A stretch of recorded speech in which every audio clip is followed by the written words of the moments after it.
It's the biggest video game convention in the universe, and IGN will be there live from Cologne, Germany. Welcome back to IGN Live at Gamescom. Expect some of the biggest game reveals and announcements of the year. Tons of world premieres. Never before seen looks at the most anticipated games like Starfield and Lies of P, as well as exclusive gameplay deep dives. This seems crazy ambitious. And tons more. We're going to be here all week on the show floor. So cool. IGN Live at Gamescom kicks off August 22nd. Don't miss a second of it. Gamescom is a week-long celebration that brings together the gaming industry and community every August in beautiful Cologne, Germany. It's the biggest gaming convention in the world, and I've never been. Until now. My name is Stella Chung, I'm a host and producer for IGN, and this year, I'll be exploring the absolutely massive convention space to experience as many booths and activities as I can, conducting interviews, playing games, and showing off my love of cosplay during Gamescom's world-famous cosplay competition. And you're gonna be riding shotgun for the whole wild ride. It's happening, it's so cool! This is my first Gamescom.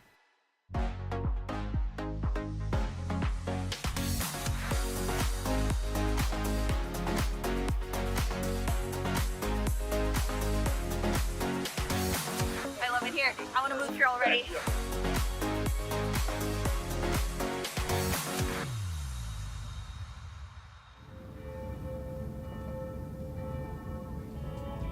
Cologne, Germany, home to a dozen of the most picturesque cathedrals in the world, including the epic Dom. This is so cool! It's fucking Bloodborne! Today is the calm before the storm and the opportunity to take in the sights of a city that looks like something out of a gothic video game. It's also home to one of the most massive trade fair and exhibition centers on Earth, which is ground zero for Gamescom, and I'm ready to get my first look. That's where I'm gonna be working? Oh my god, this is actually happening. I've been to plenty of conventions in the past, but Gamescom operates on a completely different scale.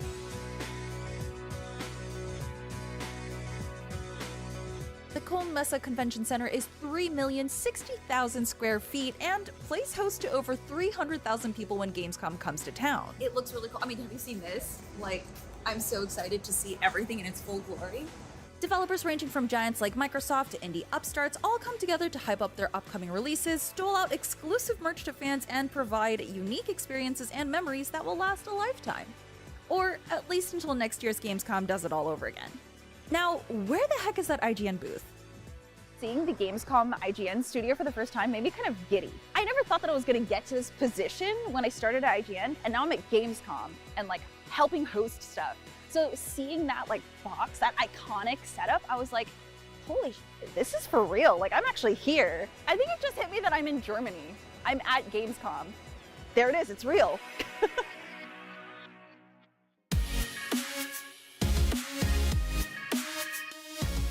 Now that the booths are built, it's time for preview day. The Xbox booth is right there! Ah! Since I work for IGN, I get a chance to experience the floor to get a head start on coverage, but for now, I'm entirely focused on escaping this Christopher Daniels hammerlock. I wanna do some crazy shit, let's go! Literally just take this wrist and pop it up here, and just right behind the back, and then just start twisting this way, and then ask her where her wallet is. I gotta be in an arm lock by Christopher? Hell yeah. My parents were a little strict on my gaming time growing up, but now that it's my freaking job, I'm getting caught up on some of the retro games I missed out on. We've got the GameCube over here, SNES, and 64, like everything that you could ever think of, it's here, which is so cool.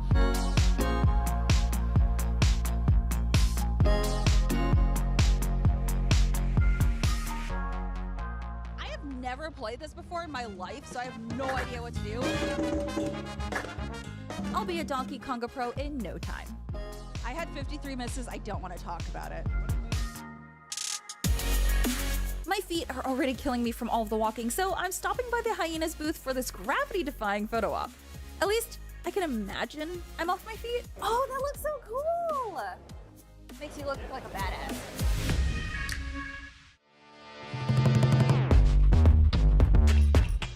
Now, it's finally time for the doors to Gamescom to be open to everyone. Over 250,000 people from more than 100 countries are in Cologne to experience Gamescom, and right now it feels like every single one of them is between me and the show floor. You can see the crowd is so excited. They're piling in. The doors are open now. It is officially go time. Even knowing how big this event is, I was not expecting a crowd this big. I am so close I can taste it.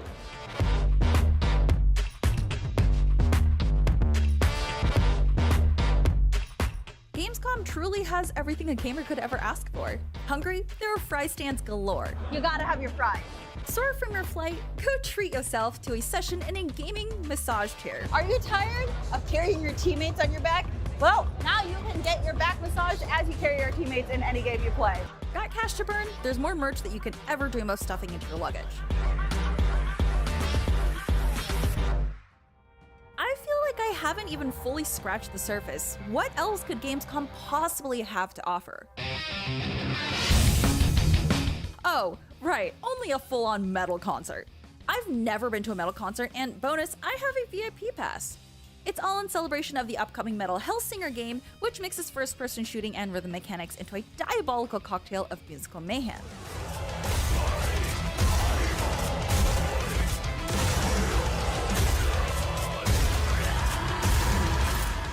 And that's a pretty good way to sum up the show featuring the artists behind the game's soundtrack. Like Ivan from Disconnected, who was kind enough to come over and melt my face off during the show.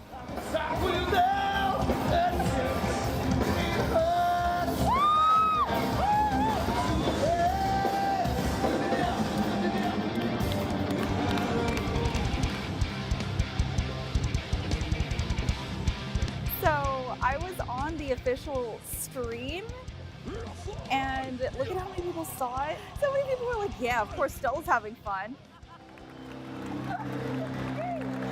What do you do with that? Like, what do you do with that?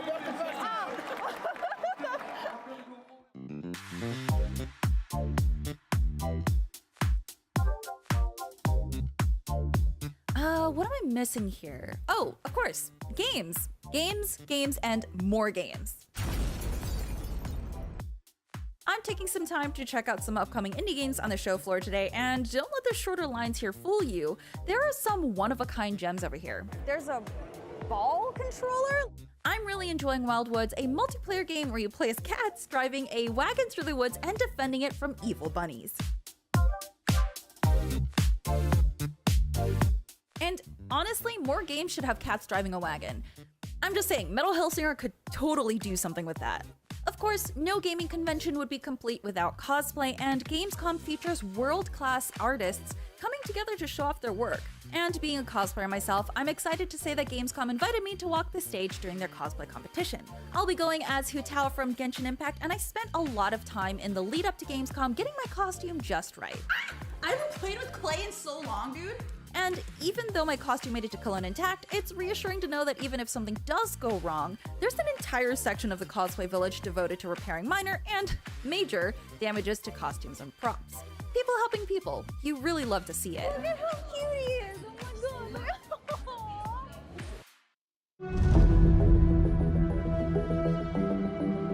I'm spending my morning hosting the Gamescom Awards show, and this crowd of hundreds of fans is so excited to see which games will win a prize. That, and I think they're pretty stoked to get some prizes of their own. But as thrilling as it is, I also know I have to save some energy for tonight's cosplay competition. It's time. I have to put on my cosplay and get everything ready, so yeah, I'm gonna go do that.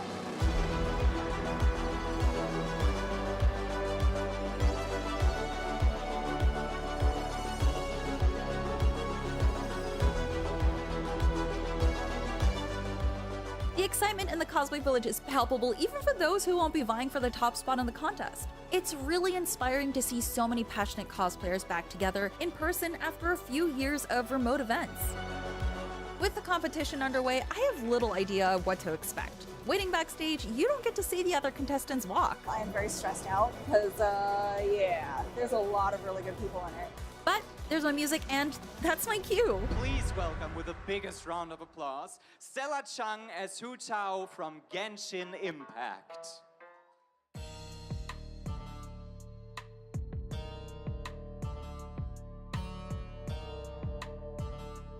Even though I'm a little nervous, it was so cool to show off my hard work in front of a very gracious Gamescom audience.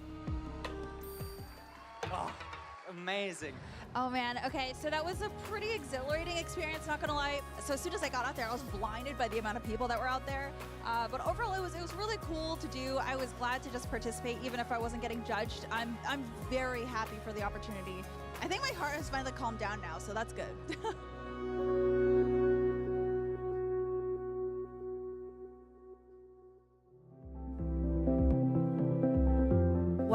I can't believe it, but my first Gamescom is coming to an end. It's been an incredible experience. Wow. I knew it. I knew it. Like, this is hard? Gamescom may be all about the hottest upcoming and newly released games, but a big part of what's made my first Gamescom so amazing has been the community, both on the show floor and behind the scenes. He's like, I just wanted to play some games. The gaming community is fantastic, and seeing everyone being able to reunite in a physical space to celebrate games they're passionate about feels great. And on that note, it's also been amazing getting to bond with my coworkers in person throughout the show. I get to be the passenger princess. My producers have taken care of me and stayed calm and organized even through the most unexpected situations. I've gotten to see my colleagues excel at their jobs firsthand, and all this hard work has brought me closer to my teammates than ever. Oh my goodness, everyone, I never thought I could say this, but Robert Pattinson is here in person with us. If there's one thing I know now, it's that Gamescom has had even more to offer than I could have imagined. The only thing more exciting than my first Gamescom is the idea of going back for seconds. And that's not just for the doner kebab. I absolutely can't wait to do this again and discover even more of what Gamescom has to offer. What an incredible experience. I honestly would not change a thing.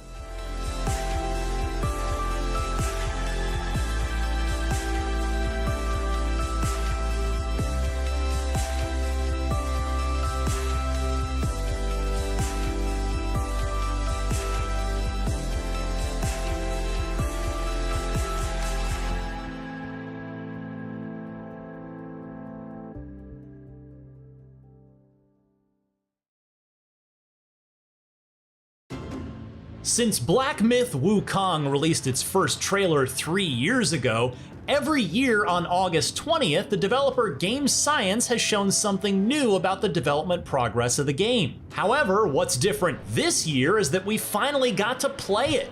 My 45-minute demo provided 3 boss fights and a relatively complete chapter experience. It's worth noting that after the event, the dev team made some adjustments to the trial version based on the feedback and suggestions received during the closed-door evaluation that I participated in. As a result, my experience may differ slightly from what others experienced in Hangzhou and at Gamescom in Cologne.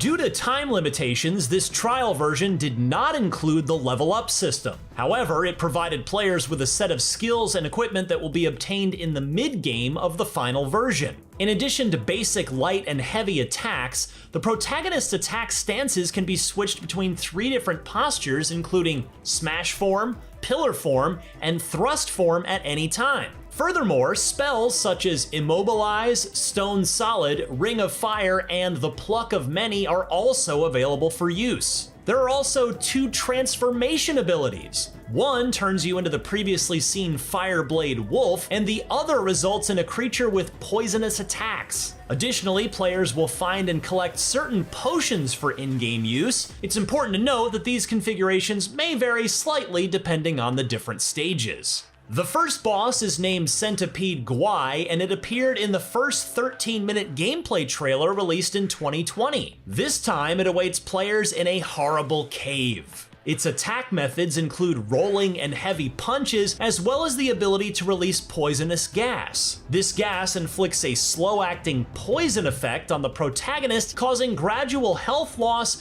which can only be cured by consuming antidote potions. However, this boss is considered relatively easy overall in terms of difficulty for this trial version. After becoming familiar with its attack patterns, most players should be able to defeat it easily. The second boss is the Macaque Chief, as seen in the Snow Mountain of the 2021 trailer. This time, players can experience the sequence just as it was shown. You can observe how the protagonist's movements and combat in the snow-covered terrain dynamically affect the accumulation of snow in real time. This battle also holds a secret. If the Macaque Chief's health is reduced to half within a certain time, it triggers his second phase. To encounter the monkey with wings, the protagonist needs to venture deeper into the scene. In this state, the monkey's aggression, attack range, and attack patterns all increase significantly. It gains the ability to launch aerial assaults against the player, making for a thrilling and intense encounter.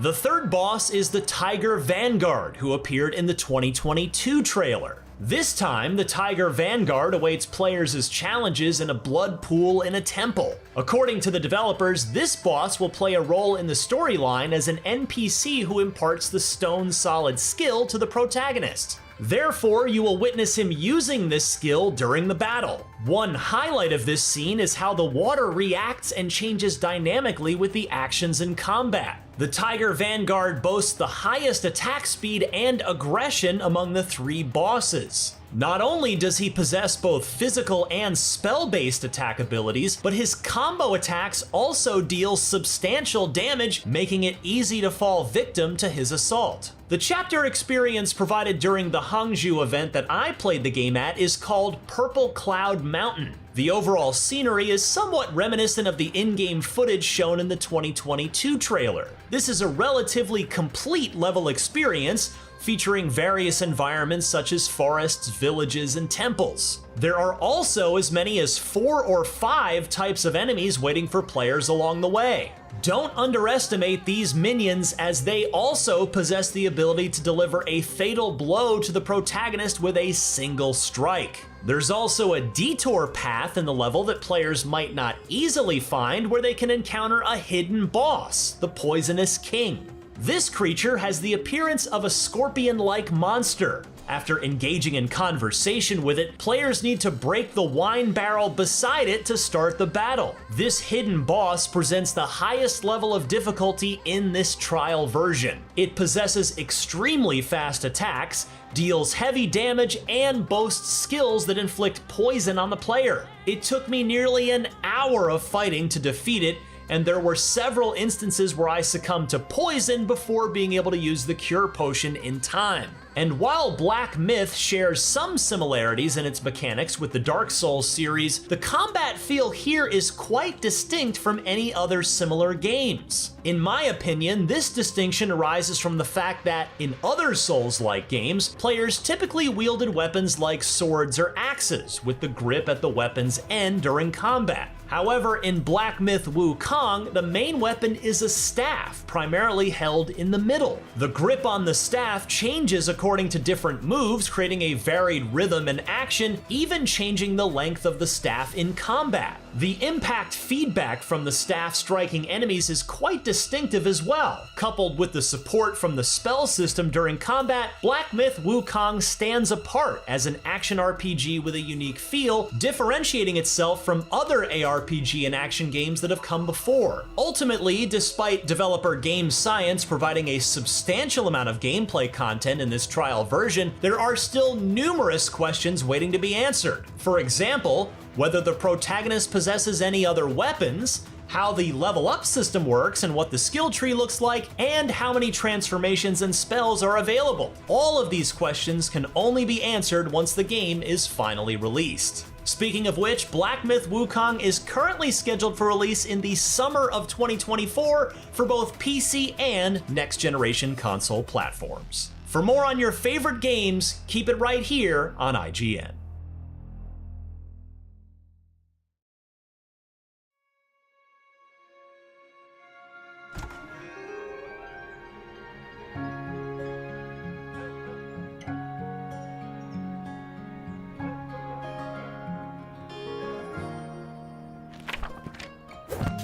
Once upon a time, there was a plucky squire named Jot.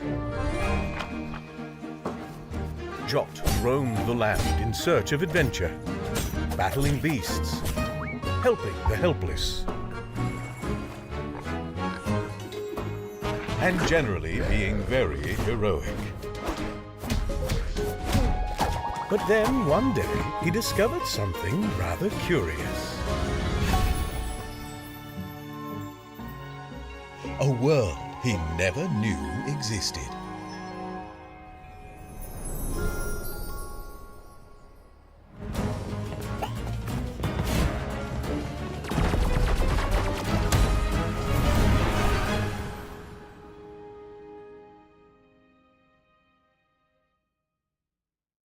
Sir, initializing our Livestream show.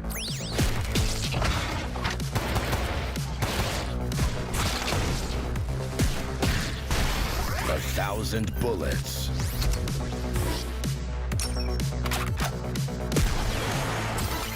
one mullet. Badass moderator to take care of our butts.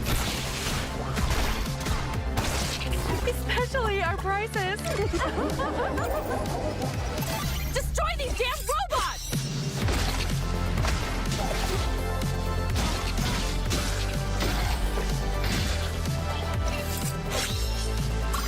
Right in front of you! Watch out!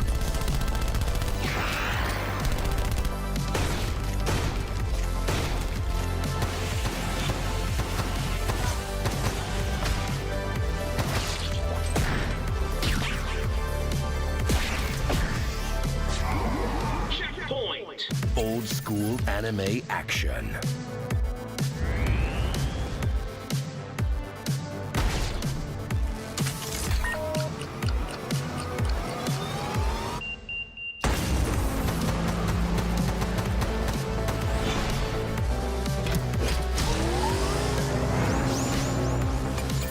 Wish list now. Mullet Mad Jack.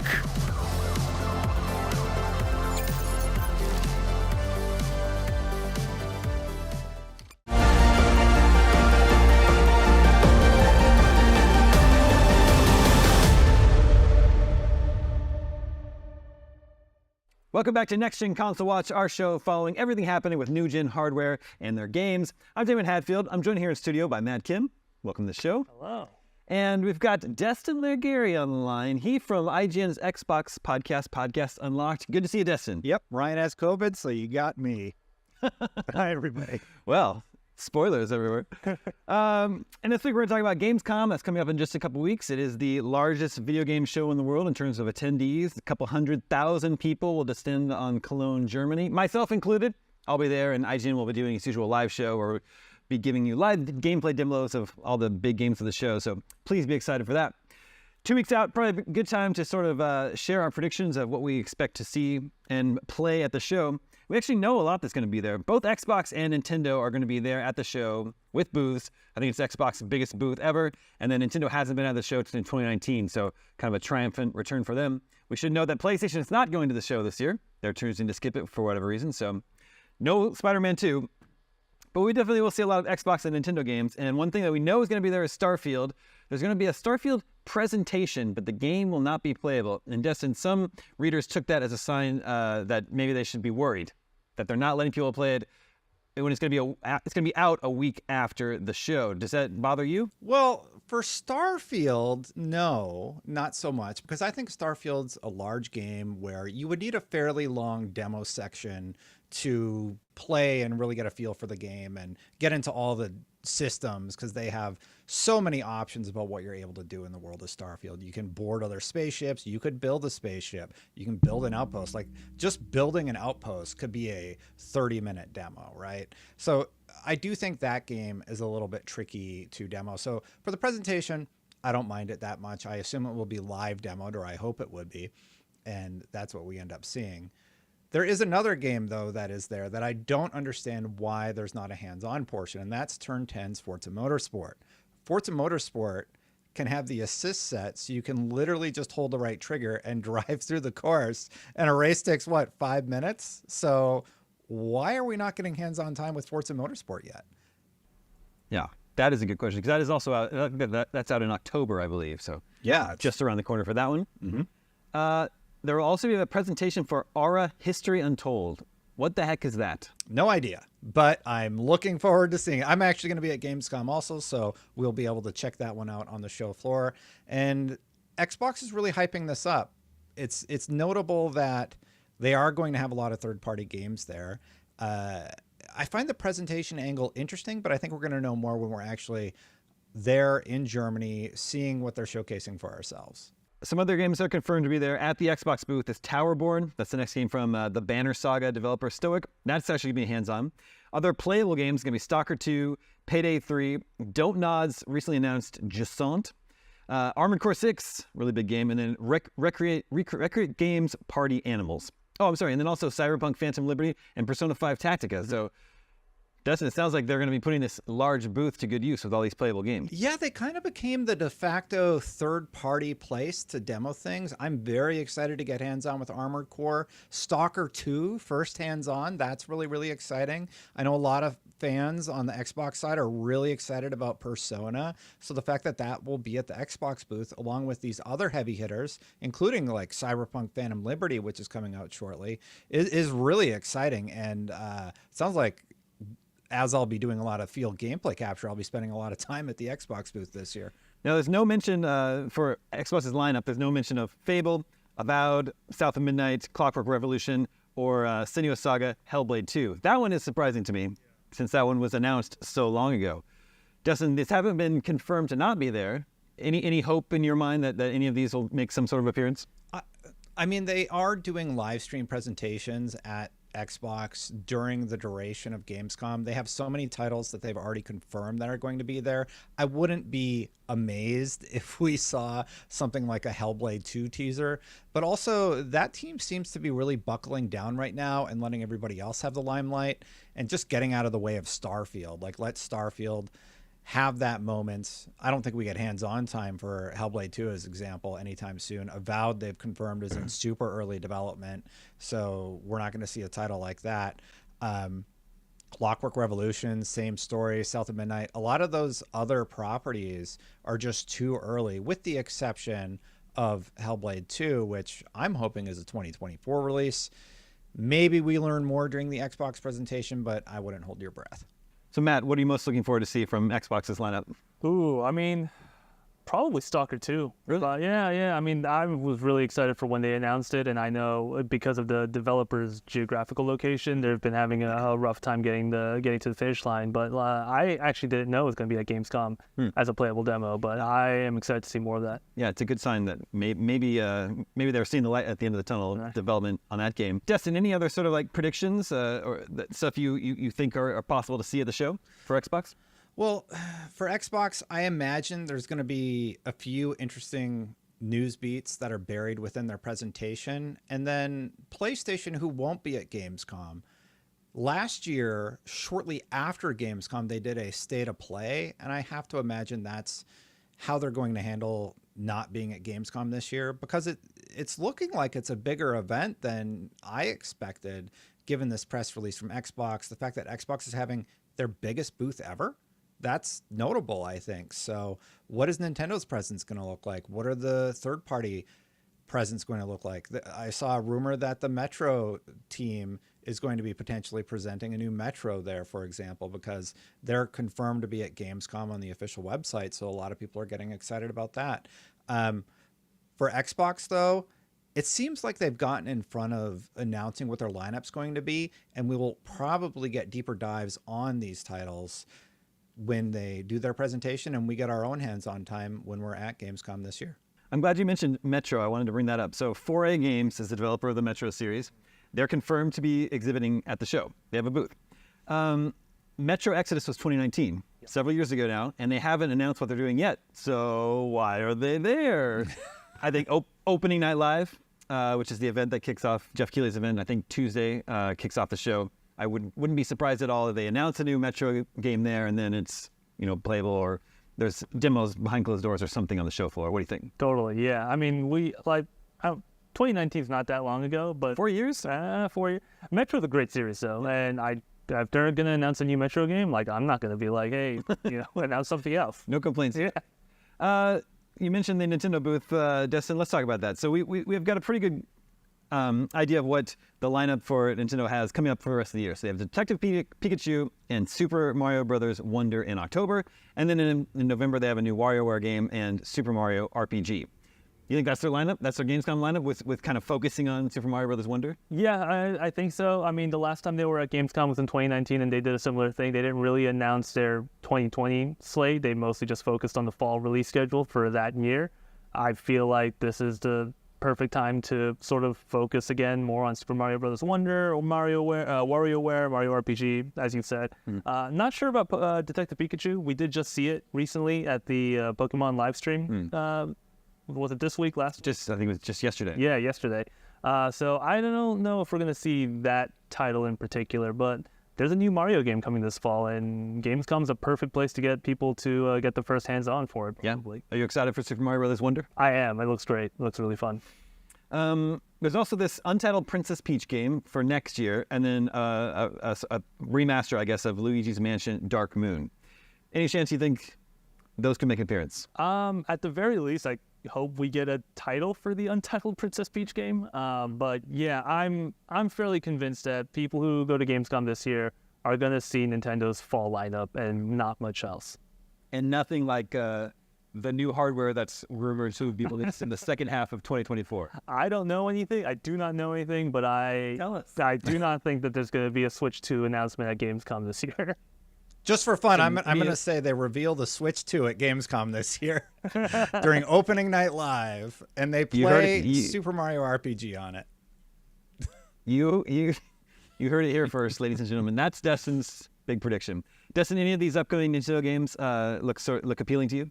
The new Mario game looks great. I'm going to echo Matt's sentiment, but Super Mario RPG is one of my favorite games ever made. I cannot wait for this remake. I like how they handled it. I can't wait to get the shiny stone hidden behind the fireworks and fight Culex at the end of the game again. Reintroduce Geno, visit Mallow again, and go. It's a really touching and endearing game. It was this collaboration between Square and Nintendo years ago, and it was really, really special. I hope more people get to experience it for the first time, and I can't wait to re-experience that particular game because it's one of my favorites. Yeah, I haven't played it since it was released, and I loved it back then, so I'll be interested to see how it holds up. That's a brief preview of what you can expect from Gamescom coming up in just a couple weeks. As I said, both Destin and myself will be there doing IGN's live show, so look forward to you all tuning in and checking out some cool games at the show with us. We have the results of last episode's poll. We were talking about when developers should leave the last generation behind. Don't let the last generation games hold back current gen games. And the winning result with over 63% was 2 to 3 years into the new generation. So most gamers out there seem to feel like there should be a little bit of a buffer. There should not be like a hard stop at the start of a new generation where they abandon the previous generation. Only 10% said that they should never abandon the previous generation, which would mean just backwards compatibility, right? I was a little surprised at how low that number was because gamers do seem to like backwards compatibility a lot, right? Yeah, I think the difference is they don't want games to be designed for both new gen and the previous gen. Sure. I think they don't mind it if a game from the previous gen runs on the new gen consoles, and that might be what they're getting at, but yeah, it's sort of a fine line. Sure, that makes sense. New poll for you to vote on for this episode. What game are you most excited to see at Gamescom? Starfield, Armored Core 6, Super Mario Brothers Wonder? Make sure to vote at IGN.com the day this episode goes live. We'll share the results with you next episode. And that's going to do it for this edition of Next Gen Console Watch. Thank you to both Matt and Destin. Thank you to everyone working behind the scenes in our LA studio here to make this episode possible. My name is Damon. We'll be back next episode with more new gen gaming hardware news. We'll see you then.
This here tale begins with Comrade.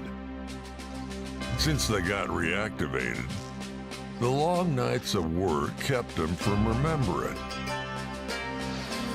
But sometimes, the slightest noise triggers those memories. Kidnappings, assassinations, sabotage. Comrade's done things darker than the devil's riding boots. But the worst of it isn't remembering. It's not remembering why. Enough blarney. Comrade ain't one for sitting still. Because now they're free to choose their own targets and take down the man.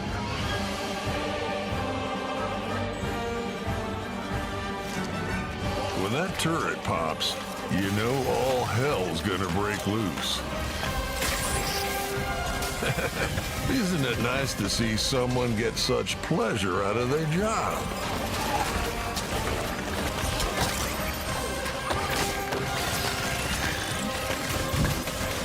Not too many revolutionaries come equipped with their own artillery.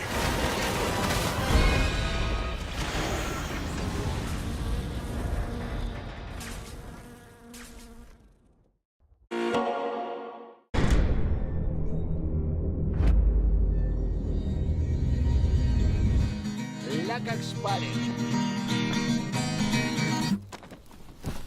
Ну, чё там?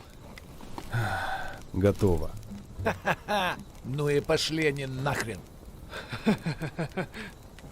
Спасибо тебе. Ты многим сталкерам жизнь спас. Ну, давай, малюй картину маслом.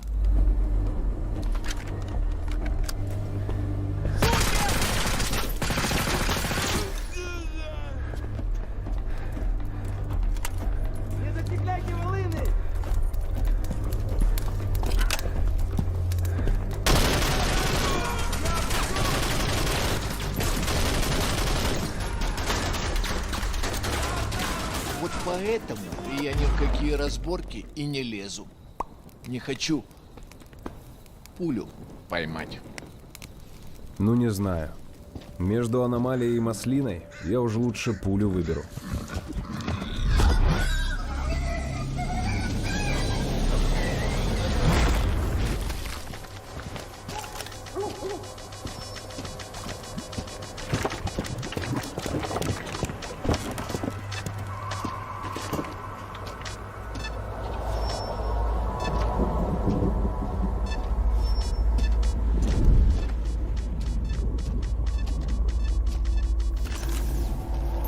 Вот ты говоришь, а я прям вижу красоту эту. Не первый год в зоне, вроде примелькалась уже, а каждый день удивляет. Зона надоесть не может. Говорят, ты знаешь, где вход в фундамент.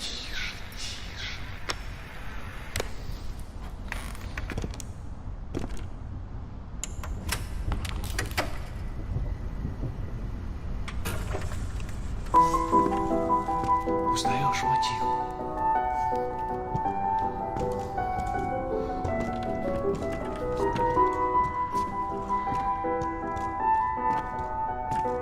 Слышал?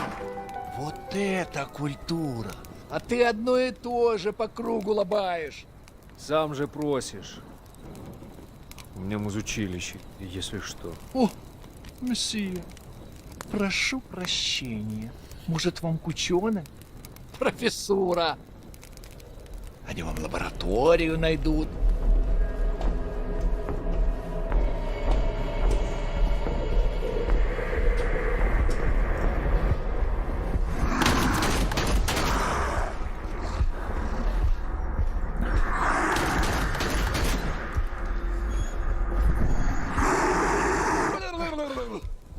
Да пошел ты.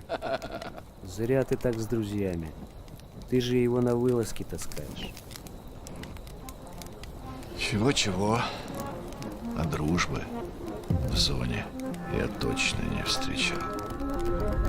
Это верно. Он мучился?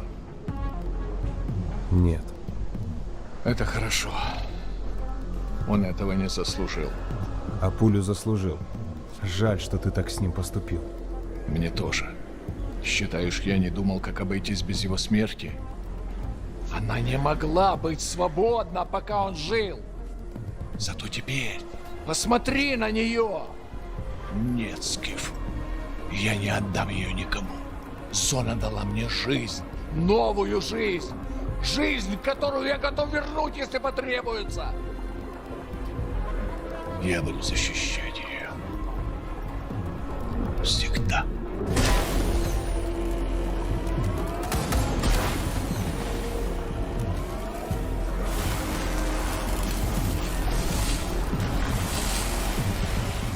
Охренеть. Похоже, пора. И куда ты теперь? В Припять. Нужно с ним поговорить. Удачной охоты, сталкер.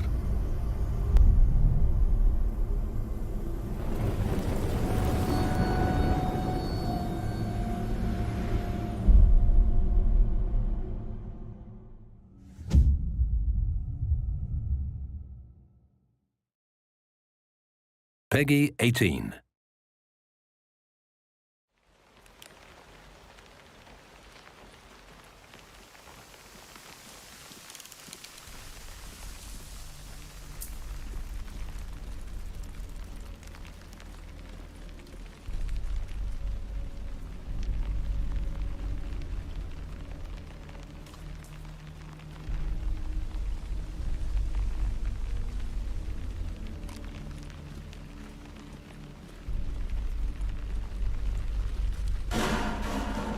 Sounds like somebody's home.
The text on the heart is clearer now.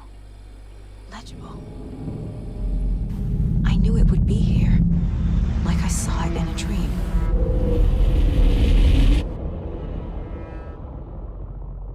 I'm glad you're on this case with me, Anderson. Killer left a message. It's for us. We were all trapped in a horror story. The horror story wanted us dead. There's something I'm forgetting. Something important. Something's not right!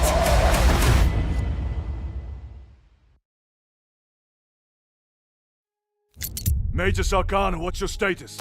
We've lost a lot of men out of heavy rounds, but we're still in the fight! We're coming to you now. They're plotting something. What motive do these creatures have to attack this facility? These are mere drones. Then what guides them? A worthy adversary. You will pay, you rotten cowards!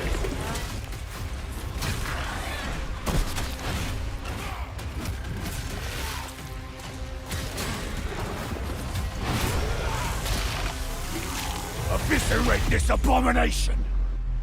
Delta Wing, report. The spores collapsed the bridge.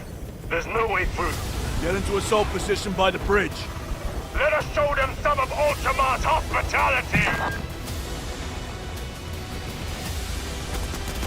Come forth and be slaughtered!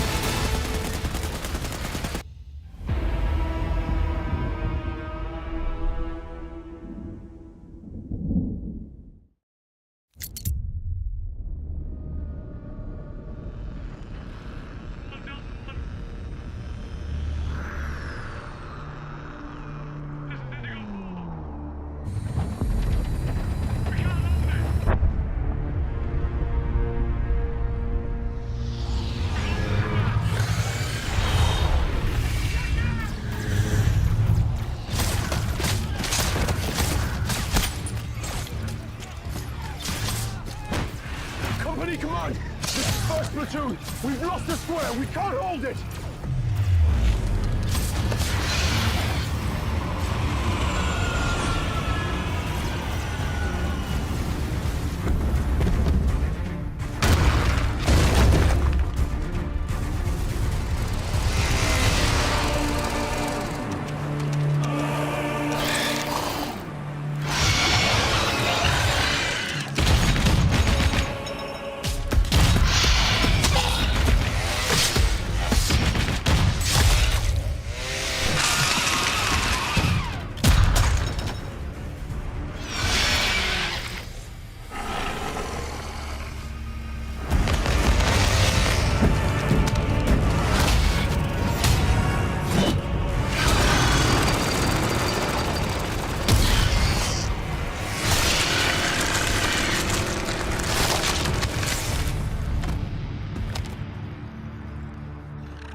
Last question, Dr. Dallin. Are you sure the perimeter surrounding the zone is really enough? If a powerful emission were to occur, we would... Listen, the zone has remained stable for years. Besides, we didn't establish the most advanced institution in human history without first guaranteeing its safety. As the head of the Scientific Institute for Research of the Chernobyl area, or CERCA for short, I believe the wonders that we will bring to the world far outweigh the potential risks. How big are these risks exactly? The zone reveals a whole new world. We can stick with the old one, fearing change. But tell me, do you want our descendants to remember us as cowards? Or as those who dared to venture forward to a new, better humanity?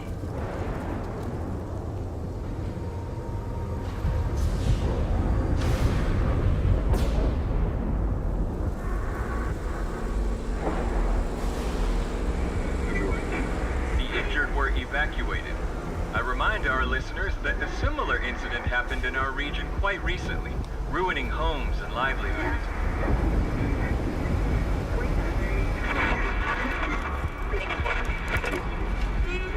However, city officials urge people to stay calm, assuring them the situation is totally under control.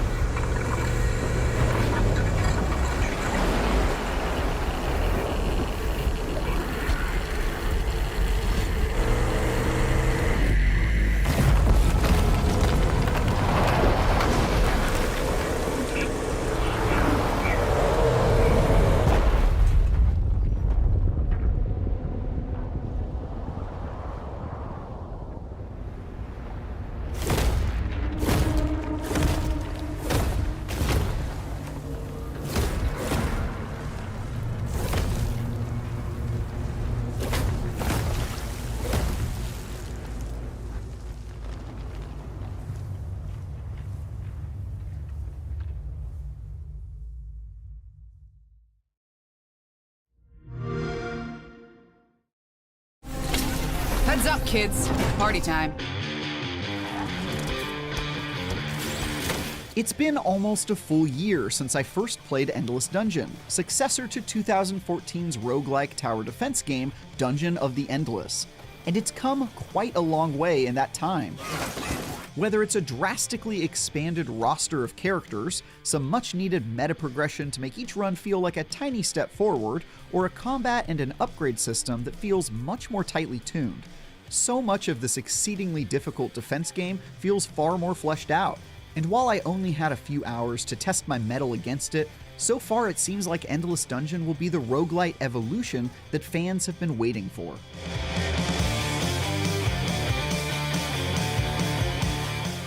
Like Dungeon of the Endless before it, Endless Dungeon is a 4-player tactical hybrid tower defense game that had me trying to escape a supernatural space station.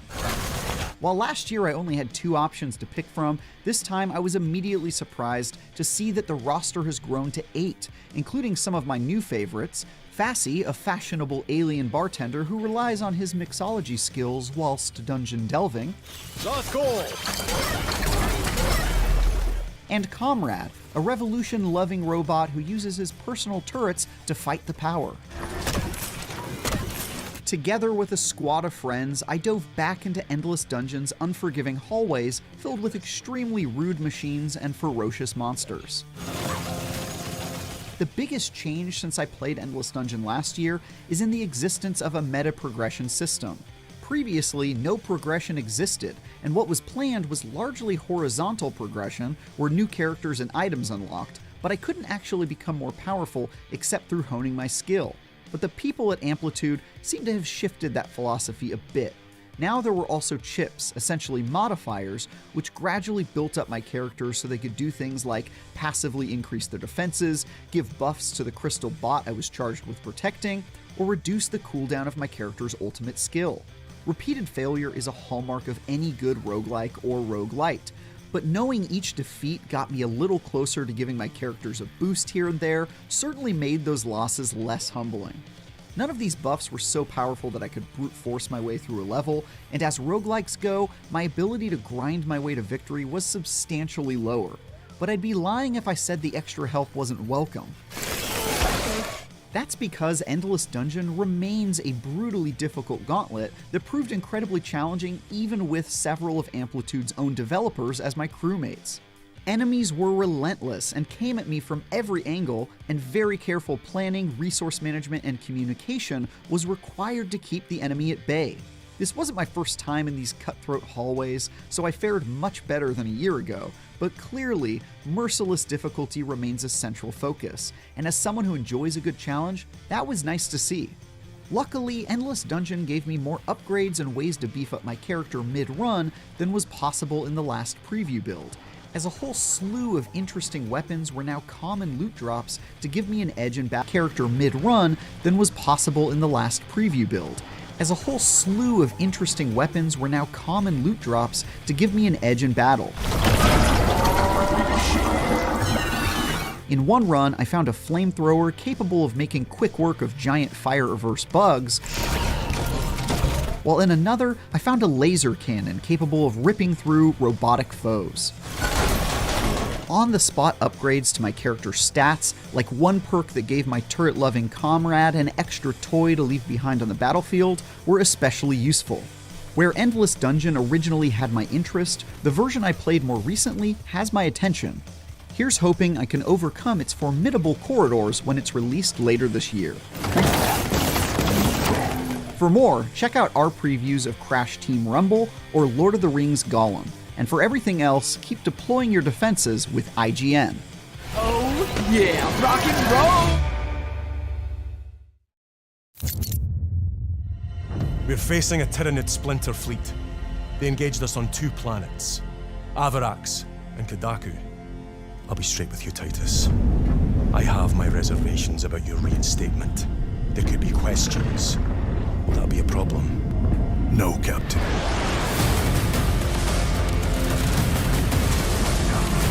Tyranids!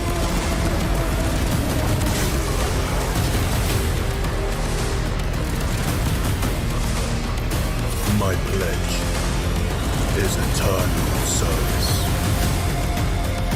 Xenos inbound! Eviscerate this abomination! Come forth and be slaughtered!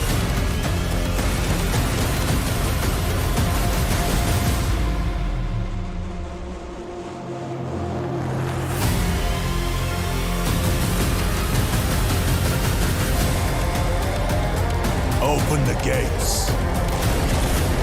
Care to see who can slay more Xenos for the Chiron? I thought a piece of that statue would offer more sport. Hold them back, damn it! For Ultramar! For the Emperor!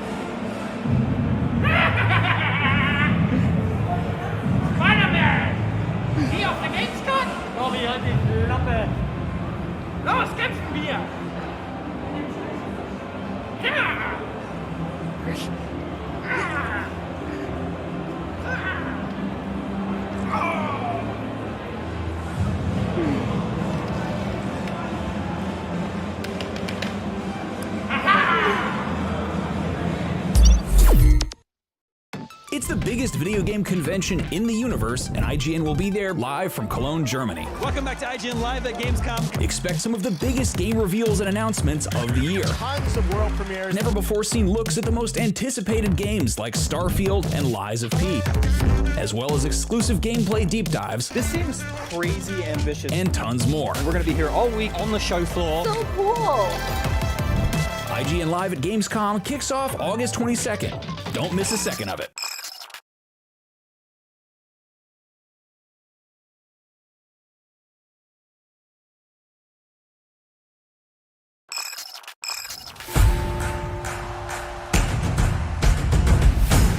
Day 1 of Gamescom Studio is here. Coming up today, we'll be checking in with Xbox head Phil Spencer. IGN's having me on. What's the goal right now? Plus, what's your name? Alan Wake 2. And who the f*** are you? Stalker 2. Hellboy. And tons more. Gamescom Studio Live on IGN kicks off right now.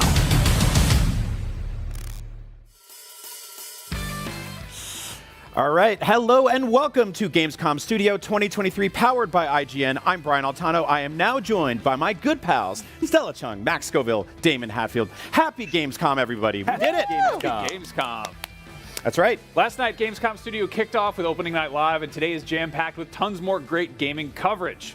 Be sure you join us this Friday for the Gamescom Awards Show and Sunday for the Gamescom Cosplay Contest powered by Mini. And in between, we'll be checking out new gameplay, getting hands-on with demos, and giving you booth tours around the show floor. If you want to stay up to date with everything happening at Gamescom, whether you're here in person or watching at home, Gamescom now has you covered. Explore and discover what the world's gaming industry has in store for you, and go cast your vote for this year's Gamescom Award. Head to now.gamescom.global for more. The biggest video game event on the planet also cares about the planet. This year's Gamescom Goes Green initiative has made some huge leaps forward. Not only is this year's core event 100% climate neutral, it's also running on 100% renewable energy. You can also follow the official Gamescom accounts on your social media platform of choice, whether that's Facebook, Instagram, X, TikTok, Twitch, or YouTube. All right, well, we're going to be showing tons of brand new gameplay trailers all week long right here on Gamescom Studio. But now, let's see what's going on out there on the world's largest video game convention show floor. Hey, Seth, what's up? Hey everybody, Seth Macy. I am here at Gamescom. It is day one. I am sitting in the world's, no, I take that back, the galaxy's most comfortable space chair. I'm actually checking out Starfield right now in this like recreation cockpit. It is pretty unbelievable. Starfield's one of the million things that I wanted to do while I was here. I'm gonna be checking out the retro area. I'm gonna check out the Nintendo booth. I'm gonna check out the Sega booth. I'm gonna check out all the booths. I'm gonna check out the booths that sell French fries as well. That's just the kind of guy that I am. We are here for the entire run of Gamescom. We've got a ton of things happening, live shows, presentations, the award show. You've got to check it out. Make sure to keep it right here on IGN. Well, it looks like a ton of fun out there. Luckily, we've got a lot of great stuff planned here in the studio as well. Xbox's Phil Spencer will be joining us, as well as visionary filmmaker Zack Snyder. We'll also see what's going on with Alan Wake 2. I know this is going to be hard to believe, but all of those are real people, except for Alan Wake, who's a video game character. But we will be talking to Alan Wake's writer, Sam Lake, who is a real person, but he also played Max Payne, so I guess he's also a video game character as well. There's also like a live-action Alan Wake trailer where he's played by a real person, so there's a lot to unpack there. Anyway, a real person who's been a video game character is Jeff Keighley, and we caught up with him last night, so take a look.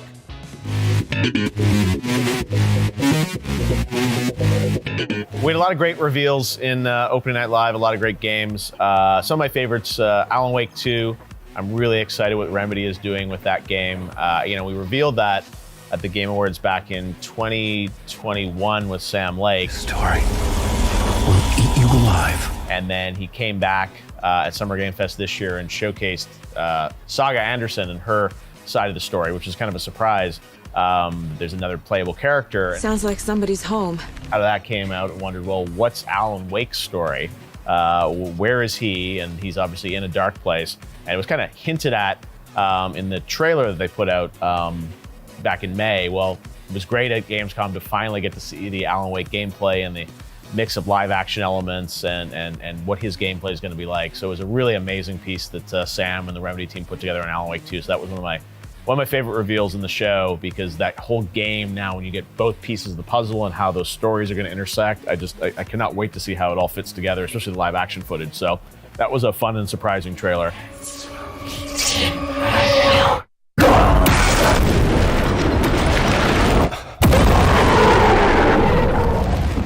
Another game that we were really excited to showcase was Mortal Kombat 1. Ed Boon and the team have done just such an amazing job with all the trailers for Mortal Kombat, and to have another couple character reveals, another couple cameos.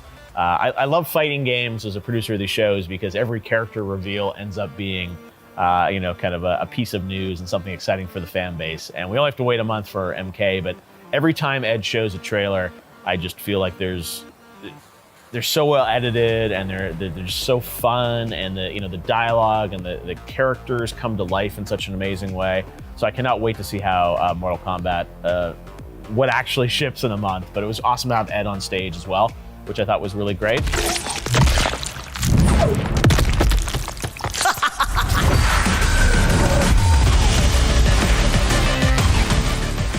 It was also fun to have Todd Howard with us to talk about Starfield, which we're really, really excited that's coming out in just a week. And that game looks incredible. And, the fact that it's coming so soon, I think, is also fantastic. And there's a lot they haven't shared about that game. So I was excited to have Starfield in the show as well.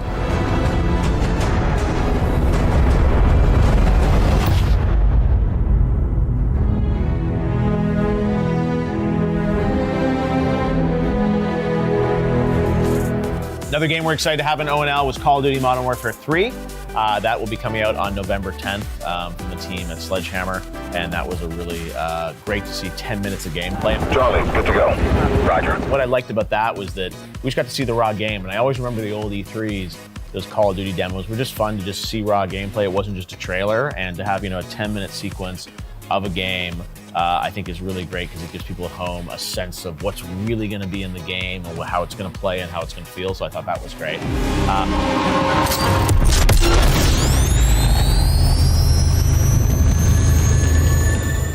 And then another game that I thought was just tons of fun was a game called Thank Goodness You're Here. It comes from Panic, the team that's done some amazing games like Untitled Goose Game and Newer the Food Game. And I love that group, and we saw that trailer, and it's just like completely out of left field, tons of fun, unexpected. And when you produce these shows, you try and have a bit of a balance in the tone of things.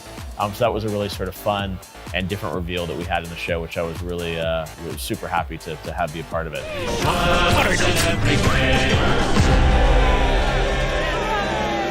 And then another game that I think was sort of exciting and surprising to see was Black Myth Wukong. And that's a game that has been seen a number of times. I think people always wondered, like, is it real? What's it going to play like? How is it? And we worked with the team at Game Science to put together a trailer. It's actually playable here, the game, which is amazing. So you actually go hands-on with it at Gamescom. They're saying summer 2024 for the release date. And what I love about that is that this is a new team coming from China, building a game that just looks so incredible and so different. And one thing that's been amazing in this industry today is that it's not just all the traditional big publishers that are making great games. You also have these new groups from around the world building games. And I love bringing new studios to the show. We even had, a Zenless Zone Zero from Hoyoverse, Crimson Desert from Pearl Abyss. So games from unexpected places, and I definitely think the Black Myth Wukong trailer, when I saw that, I said, I definitely want to play that game, and I'm glad it's still, making progress towards the summer 24 release date. Well, thank you, Jeff Keighley. We'll have a closer look at quite a few of the games that were shown off on Opening Night Live right here on the studio, but also a ton more never-before-seen trailers dropping throughout Gamescom Studio right here, right now. Let's talk O&L. What were some of the highlights of the show for you guys? Max, let's kick it off with you. Thank goodness you're here. Thanks for having me. It's great to be here. That's nice of you to say. That's the name of the game. Oh, yeah, that's right. Okay. No, so this is a wonderful little surprise that came out of nowhere. It is a extremely cartoony, what they're calling a slapformer, which I believe is a slapstick platformer. This is from the publisher's Panic Inc., who put out Untitled Goose Game. I don't believe there's any of the same developers involved, but it has a similar vibe. You play as a traveling salesman who winds up in a bizarre little English town, and it's one of those trailers that really leaves you with more questions than answers. But I'm so on board based on the aesthetic. It has I feel like a little bit Adventure Timey, but also just a pinch of Adult Swim in there.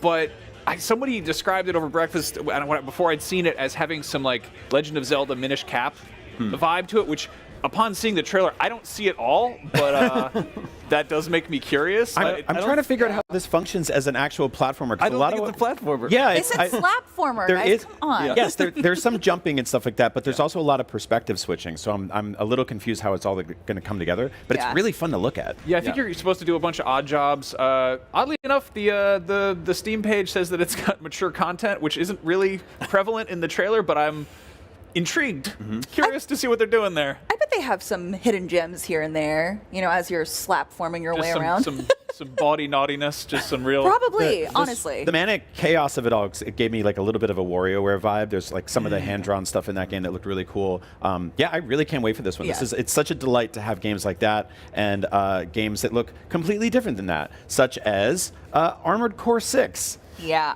not a slapformer by any means, right? No. I mean, you can slap things with your mech, but I would not say it's a slapformer by any means. I definitely would not. Feels like a last resort if you have to slap somebody in that game. Yeah, no, I'm so excited for this. It looks gorgeous, first of all, and I love sci-fi genres like this, and it's so cool. I mean, this trailer's super edgy. Feed the fire, Yeah. And the game is called Fires of Rubicon, of course. I didn't play any of the previous Armored Core games, but this is from Software, and look at this. It's gorgeous. I love Titanfall. So for me, this is hitting all the boxes. Yeah. I'm so excited, and the movement looks so cool. I am so excited to dive into this world and figure out all the different lore, and also just, I don't know, look at this. Fight as a mech. This is amazing. Also, this has never really held me back from enjoying FromSoft games before, but to get something that's going to be 4K 60 FPS. Yes. And after Elden Ring was very clearly a last-gen game running on next-gen hardware. I didn't care. I loved every second of it. But yeah, I'm really excited to see what this team can do with, a little more power under the hood. Yeah, the boss fights that you can see and the different mechanics here just look so good, and I am so excited. I love single-player games like this, but it's also going to have PvP. You can 1v1 or 3v3, which I'm really excited about. Yeah, I mean, they haven't shut off a ton of that. No. If you're looking forward to this, I have great news. It is out in like the day after tomorrow. Like it's out really soon. And also, I have bad news. You're going to be up here. Yeah. So. I know. Well, I think we might be able to play it here, so maybe I can like sneak away. Can I do that, boss? Can I? You're gonna sneak away and just go play a game on the show floor during Gamescom? Okay. What are you, crazy? Absurd. It's illegal. All right, I'm sorry. All right, Damon, tell me about a game you're excited for that we got to see at ONL last night. I think what stood out to me was Black Myth Wukong, which is a game that I've been aware of because it was announced 3 years ago, I believe, but I hadn't really paid a lot of attention to it. But this trailer, this kind of finally got me on board. I'm one of those people like many that experienced Elden Ring. Yes. This is sort of the first game since then that's given me maybe a similar vibe. You know, we've got Lies of P coming out next month, and then Lords of the Fallen in October. But this one looks a little bit more Elden Ring-ish, and it looks absolutely beautiful. It's running on Unreal Engine 5. Yeah, wow. Loosely based on the classic Chinese novel Journey to the West. You're going to play as this monkey man journeying to the west and fighting lots of really cool giant monsters. And if you know anything about me, you know I like really cool giant monsters. You're a big I love kaiju guy. the creature design here. Yeah, this is just like the first time. Right? I'm definitely paying attention to this game now. It's also just a single-player game, no online connection, no multiplayer, just a single-player. I love it. Action RPG with awesome boss fights. Yeah, dude, like the weirdness in the character design and enemies and stuff like that is exactly what's grabbing me here. That's my favorite part of FromSoft games, and seeing a little bit of that carried over here. Like it's the trailer starts with the guy playing guitar with and no you look, head. He's got no head. And But it's he's very, singing. And it looks like very literal throat singing there. Yeah, it looked like a Christmas ham. It's just horrible. Stop, I love ew. it. I love it. Yeah, but all the creatures here, the art direction in general, the lighting just looks really, really cool. His main weapon is a staff, which is a little unusual. I don't know how much like weapon customization there will be. It's funny because like Journey to the West, most people are probably familiar with that story through Dragon Ball, which was like a loose adaptation. But we've also got Enslaved, the Andy Serkis game that was a Ninja Theory did a while back. Yes. And it's interesting to see how different companies take different approaches to this creatively. But This stage is so beautiful. All of the different locations here, and I love the fact that we are leaning more into like Asian mythos and folklore. That makes me so happy to see. And so like in Korean culture, tigers are very prevalent. So seeing that one tiger guy that you can fight, I'm like, oh my god, yes, I love this. Can we run that trailer again? I just want to keep looking at it. It's beautiful. It's incredible looking. Even that boss fight there, like the verticality of doing the big jump, slashing down, crashing through the guy's head, and the boss patterns there. It looks like you're playing like a shmup. Like he's shooting like it's like a bullet hell. Yeah, it's really, really cool. So can we talk about that tiger again? Because I feel like we've seen a lot of for sure. cool-looking tigers, but I feel like this one kind of had like a grumpy cat face. Like it's sort of just got a. Can this guy hear the music he's playing? I don't know, but That's what I was I think we could drop a nice trap beat underneath that. Okay.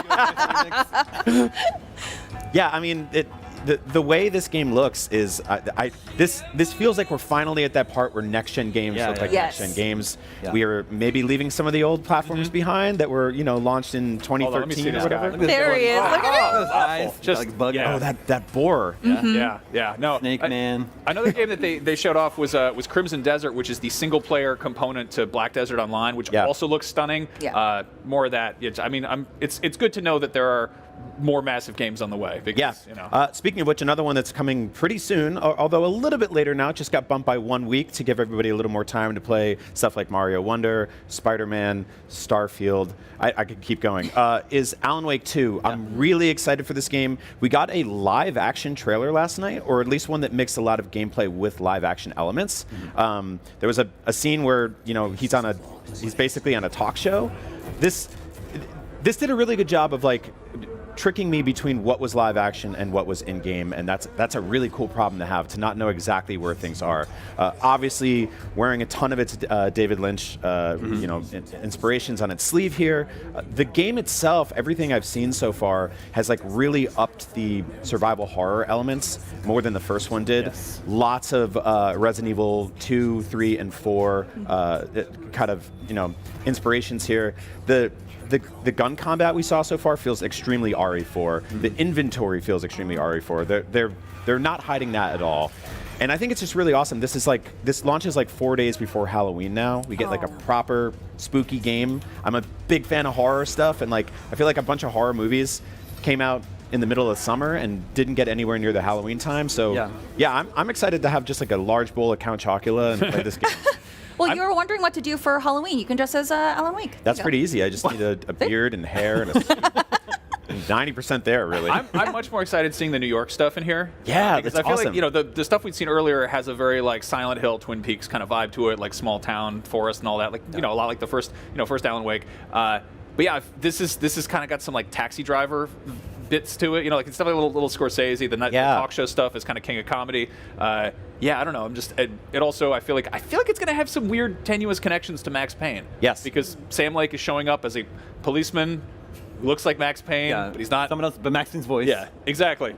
I kind of wish it got moved back earlier into the month rather than forward, because now Halloween isn't just a holiday; it's a whole season. It is. But now this game is arriving just a few days before Halloween, and then we got to move on to Thanksgiving. Everybody.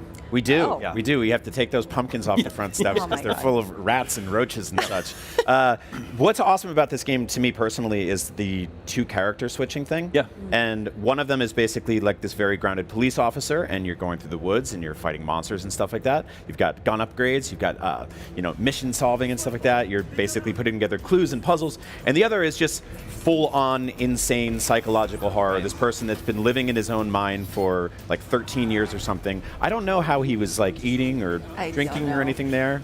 Maybe he was just thinking of stuff. But yeah, I'm really, really excited for this game. It's so cool that it's almost here. This like easily one of the biggest games at Gamescom. Also, Sam Lake's going to be on our live show this week, so we'll get to ask him all sorts of questions. Let's see. Xbox right now has a massive Gamescom booth. This year, it's literally right next door to our studio here. Unfortunately, I can't see what's going on there because I'm bolted to this chair like a animatronic creature at a theme park. However, my good friend Seth Macy made a short informational movie all about the various sights and sounds. So let's take a look, and be sure to stick around after because Xbox's Phil Spencer is stopping by our booth to chat.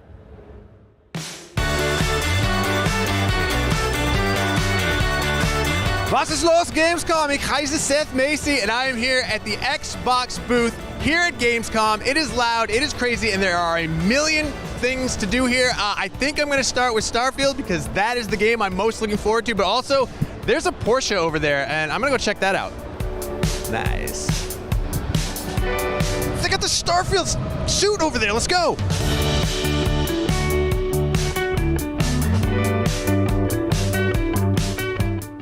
This is ground control to Major Tom. I'm stepping through the door.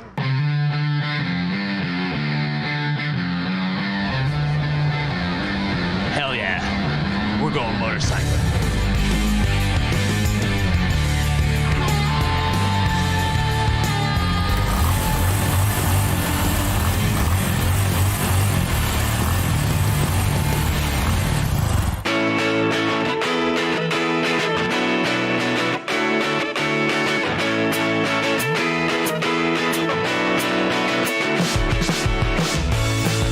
So close, and I'm not gonna get it again.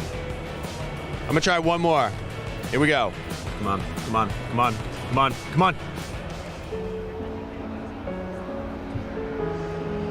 Sometimes you just gotta know when to walk away. I'm walking away. Brokenhearted.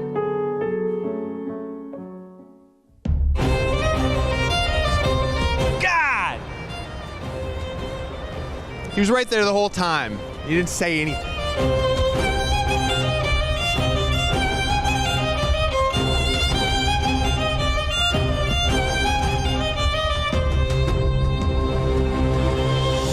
It doesn't really hurt.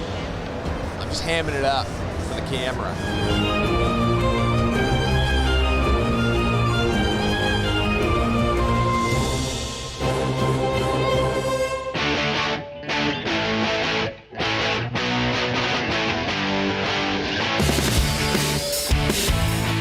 That is the Xbox booth at Gamescom. Day one, there are a million things to see here. I'm slightly overstimulated right now. I rode a motorcycle. I got a tattoo on my arm. I got inside of a spacesuit, and now I'm flanked on either side by 2 extraordinarily menacing looking men with a fountain of blood behind me, and it's kind of gross, and I'm a little bit frightened right now. Keep it right here at IGN to see if I survive. Being in charge of an entire video game ecosystem is a busy job, but our next guest took time from his busy schedule to pay us a visit. Joining us here on Gamescom Studio, the head of Xbox himself, Phil Spencer. Hey, how's it going? Going well. It's good to have you here on the set to talk about Xbox. It's awesome to be here at Gamescom.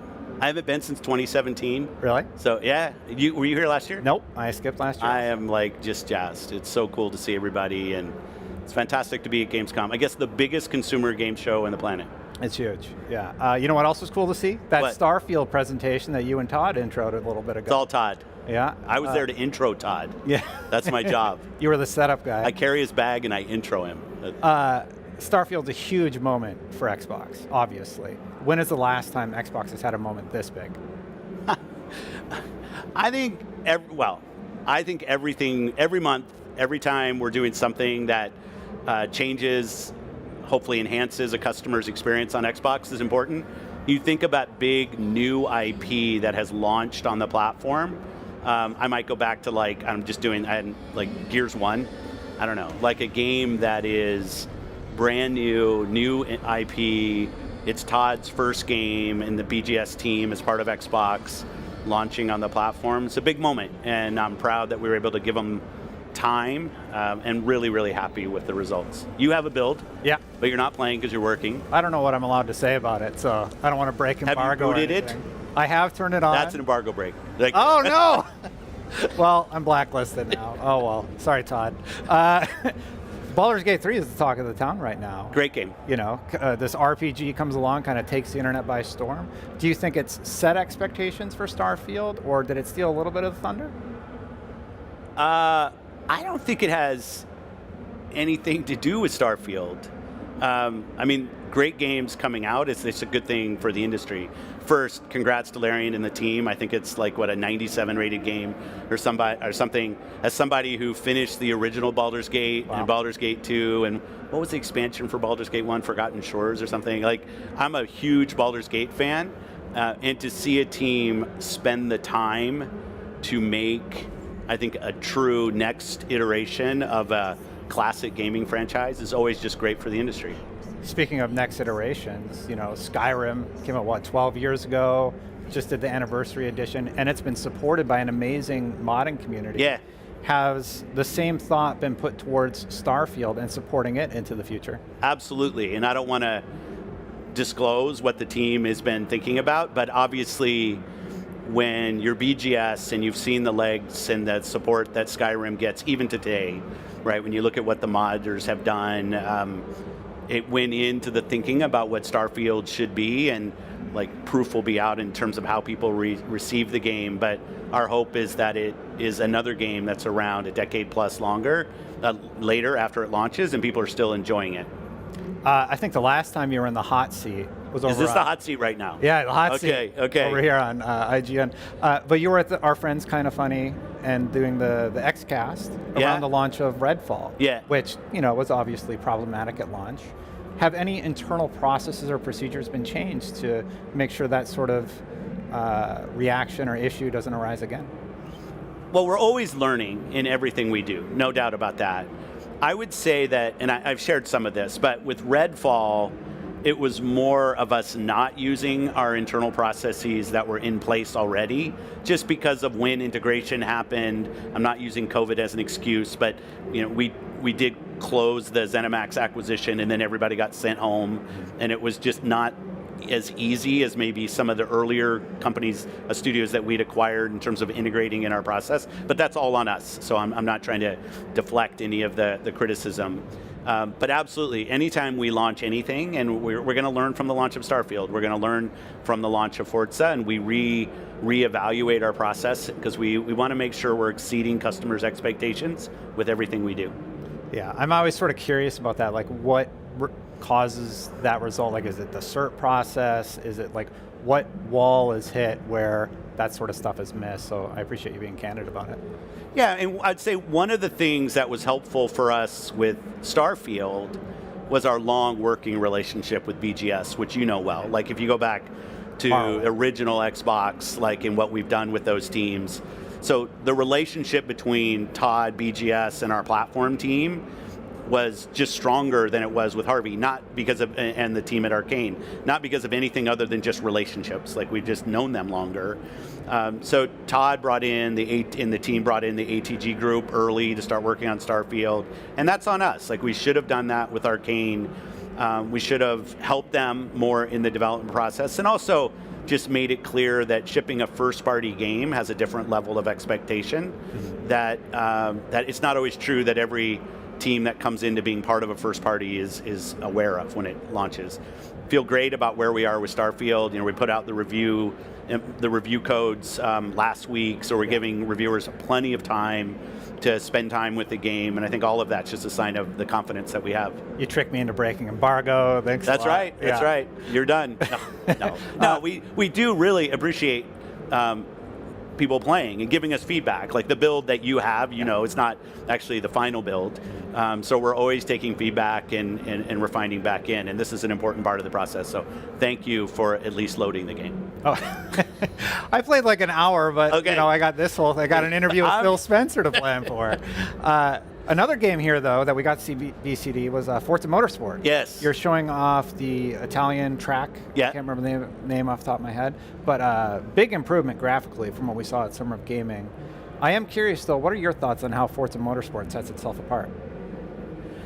I'll start with Turn 10. I think from the beginning of Turn 10, when that studio was formed, they've always been a technical showcase for us. A gentleman named Chris Tector is the tech architect for us there. And has just done a great job of getting everything out of the hardware. I'm a huge motorsport fan. I've been from the time we launched that, so I've been playing builds and seeing the progress that they've been making. And I think you're right. Like graphically, where they are right now, it's stunning. The game, what they're doing with ray tracing and other things.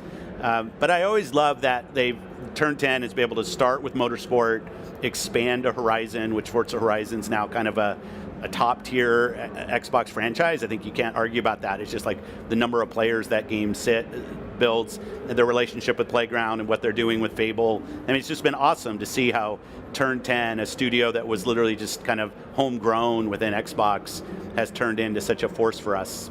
Got any teases for Fable, seeing you brought it up? I'll let the team. I was actually on Project Ego, the first Fable that we launched, which I find some humor in. The code name was Project Ego with all the personalities involved. But it's nice to see the team kind of embracing what was Fable, the humor, the kind of choice and consequence and everything. So really looking forward to showing more. Yeah, I really enjoyed the trailer you showed also during the last reveal. But going back to Forza, you actually dropped the number. So is Forza Motorsport becoming a service platform, or like what's with the change? Yeah, the team service platform, I hesitate a little bit because I think there's a lot of loadedness in games, like what that means. I think what we see with Forza is the evolution of the experience as much about the tech as it is tracks and cars. And we know that when people make an investment in the game, they want to make sure we continue to support the game. And in some ways, when you put a numeral on the end of the franchise, it instantly says, okay, well, now you need to move to like Forza N+1. And it's like, no, we want this to be a place that people feel like they can invest their time, they can invest their experience, and know that this is a place that we're going to be investing in Forza Motorsport for years to come. You've had a ton of reveals. Avowed was revealed. Yeah. What else do I have on? South of Midnight. Perfect Dark, South of Midnight, yeah. Hellblade, Hellblade 2, Senua's Sacrifice. Can you tell us more about the rest of 2023 and beyond, and sort of like what that's looking like for Xbox? What I can say is we're going to have more beats to talk about more of what we do because the content lineup is so strong. And I say that completely recognizing that 2022 wasn't so strong. But we have our biggest booth here at Gamescom, and we have a huge presence. I think there's like 30 plus playable games on our floor, a lot of first party games. Towerborn's here, Ara's here, obviously Forza is. So like, it's awesome to see the footprint that we have in the game portfolio from our first party, from partners, from Game Pass, all of it. So I think what you're going to see from us, where maybe the last couple of years we've been more on an annual in terms of when we talk about our games around, I still call it E3, around the E3 timeframe. This year we did Developer Direct in January. We did our showcase. We're here in the biggest we've ever been at Gamescom, and you're going to see more regular times to talk about our games because the portfolio is deep enough that we can support that. Matt Booty promised us 4. Yeah. Are you on track? For this year? Well, let's see specifically what he said. Yeah. 4 Hi-Fi. first party per year. We more than that this year. If we start with Hi-Fi, Minecraft Legends, Redfall. Maybe people don't want to give us credit for Redfall. I get it, but I understand. Starfield, Forza. We just dropped Age 4 console last night. Yeah. Awesome. I'm gonna play that. And then going into next year, absolutely. Like we have talked about it as an aspiration. Now we talk about it as our plan. Okay, got it. Big news, everybody. I don't know if you heard. Final Fantasy XIV is finally coming to Xbox. I got to go to the show. That it was awesome. really cool. Yeah. I've been covering that story for like a decade. Like Yeah. since I started at IGN. You've been a proponent for it. Yeah, I've that community is so welcoming. It's an amazing, amazing community. Being there at the Final Fantasy Fan Fest thing was awesome. The first time I'd ever been. It's just incredible. And they're stoked about it coming to Xbox. And so is Yoshi, which is great. Yeah. Now you hinted that other games. Did I hint, or was it the CEO of Square that? The CEO of Square. Okay, I just want to make sure who was clear on who was hinting. So where's Final Fantasy VII? Are we going to get 16? What does that mean? I recognize that when people buy an Xbox, they want to make sure the great games that they want to play are coming. And if there's any publisher out there where that hasn't been true, Square is one of the top profiles. So, like Sarah Bond and I know, fly to Tokyo, have conversations, and we've spent a lot of time with Square. There's obviously business deals and relationships that will have to get worked through on certain games, but I'll say it was really great to have the CEO of Square and Yoshi there to just talk about their commitment to Xbox, because I can say I'm the head of Xbox, blah blah blah, but having the CEO of one of the third parties make a commitment to the platform, I thought was a really meaningful step. So you'll hear more. I'm not going to push them; they're going to have to find their own rhythm. But having him make a commitment to Xbox was really important, both to me and I've heard it from the community to the community as well. And 14 was more of a commitment. Yeah, you can tell me off the air, but we got to go right now. Phil, don't go anywhere. We're going to have a few more questions for you. Thank you for watching, everybody. For more on all things gaming, keep it right here at Gamescom with IGN.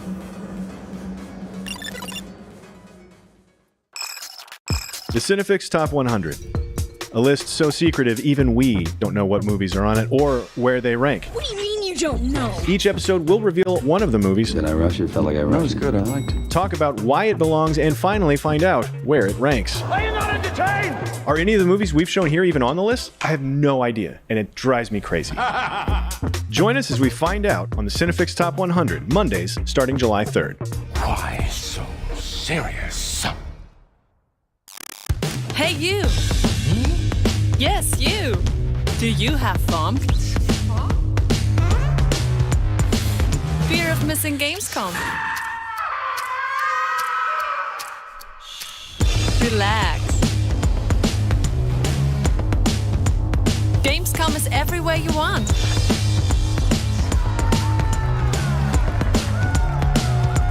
Gamescom now. Register now. Tune into IGN1 on your smart TVs for the latest news on your favorite releases, gameplay exclusives, and all the entertainment you can handle. Cinefix on IGN1, your friendly Friday night home for film fanaticism. You're watching The Weekly Fix, ready to fill you in on anything you may have missed in the world of gaming and entertainment. Welcome to Should I Play This? This is what to watch here on IGN1. Find it all in one place for free on IGN1. They turned into a network. Who knew?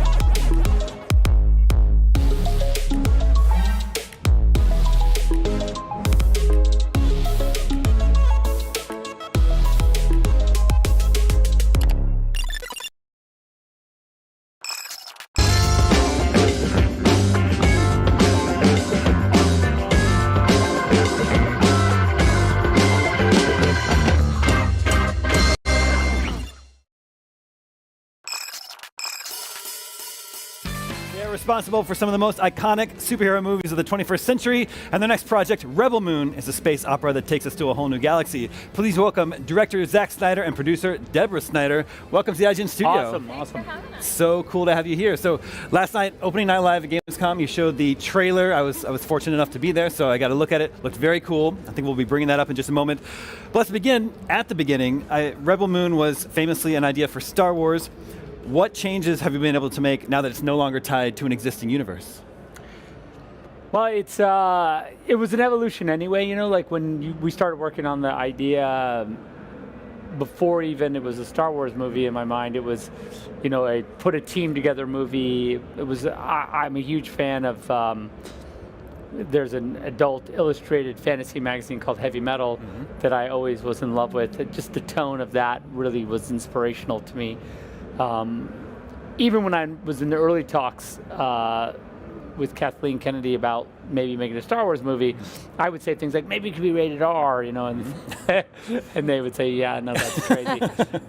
So I knew it was going to be a bit of a slog. Sure. But then after the sale, and you know, they had their own sort of vision for what the Star Wars universe would be, it was clear to me pretty much at that point that it wasn't going to be you know, anything to do with this idea.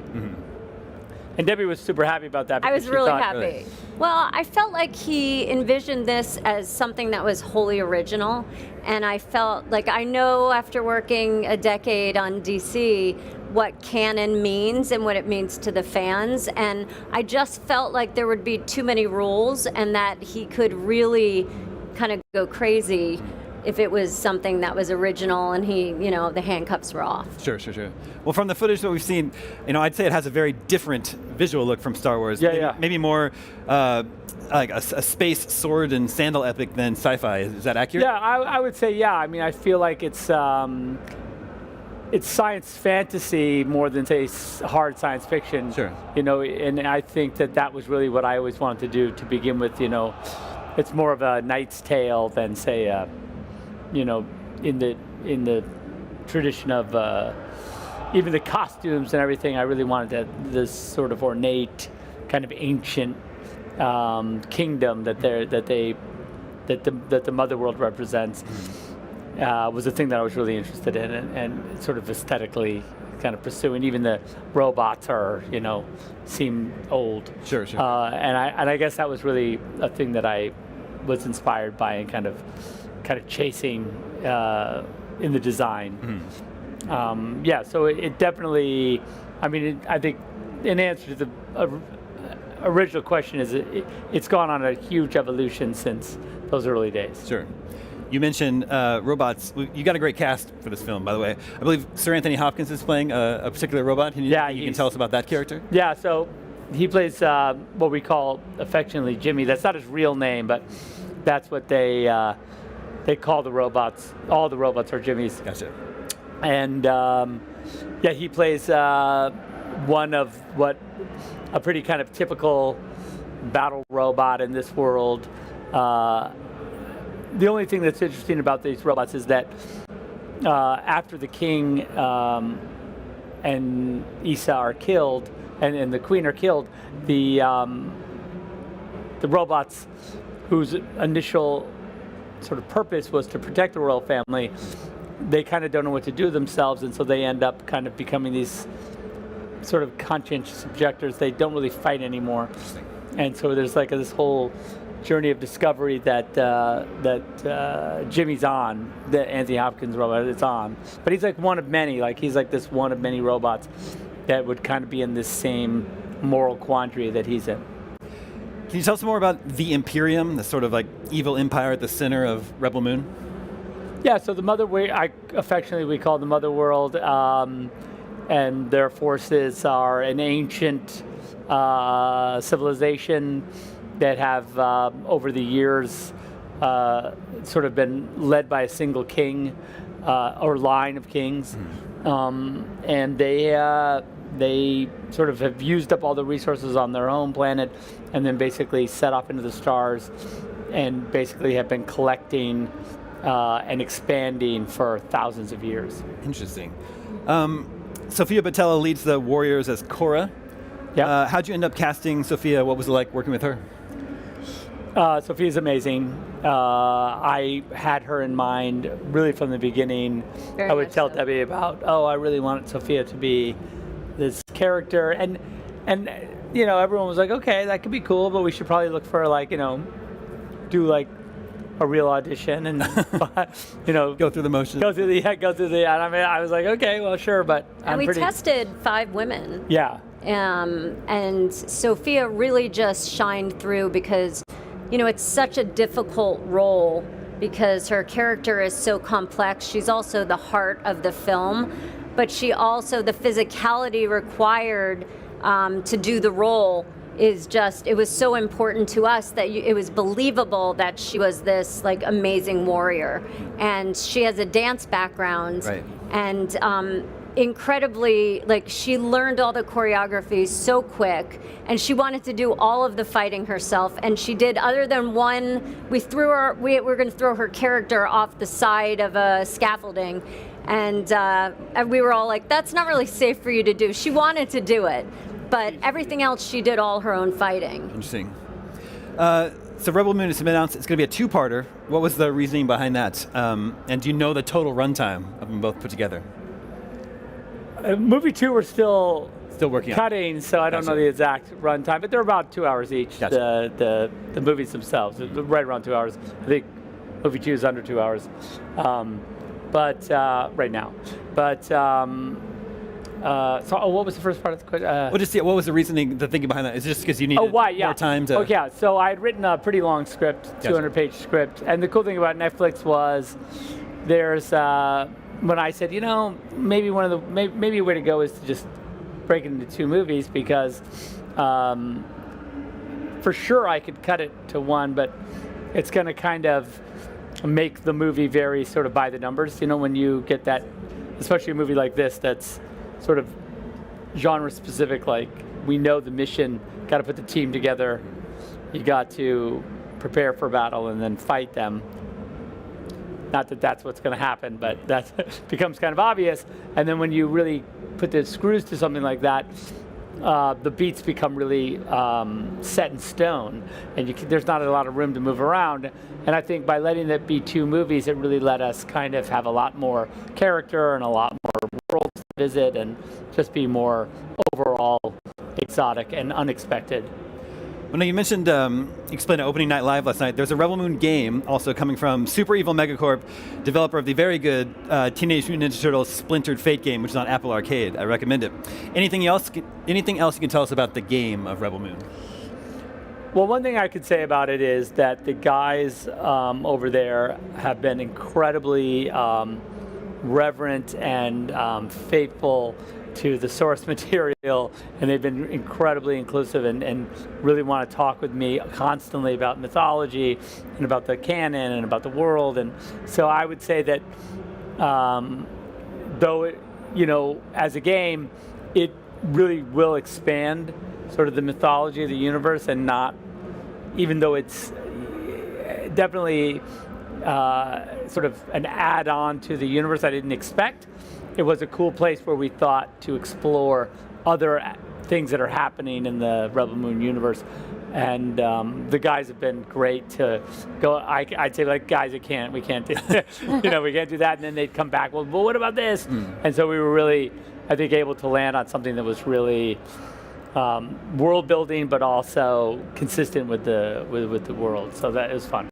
Very cool. Well, we're here at the world's biggest gaming convention, so I have to ask you, is there any gaming property that you both think would make a great movie?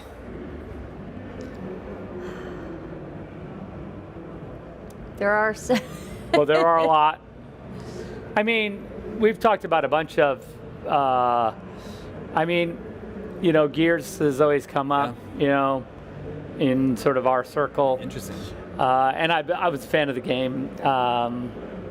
So, off the top of my head, that one. I was always interested in the Halo franchise, so that was something that I'd always, and they've, of course, kind of made that, but it was something I always thought could be incredible. Well, thank you both so much. I'm really excited to watch Rebel Moon when it premieres on Netflix later this year. Awesome. Thank you so much. This is great. So fun.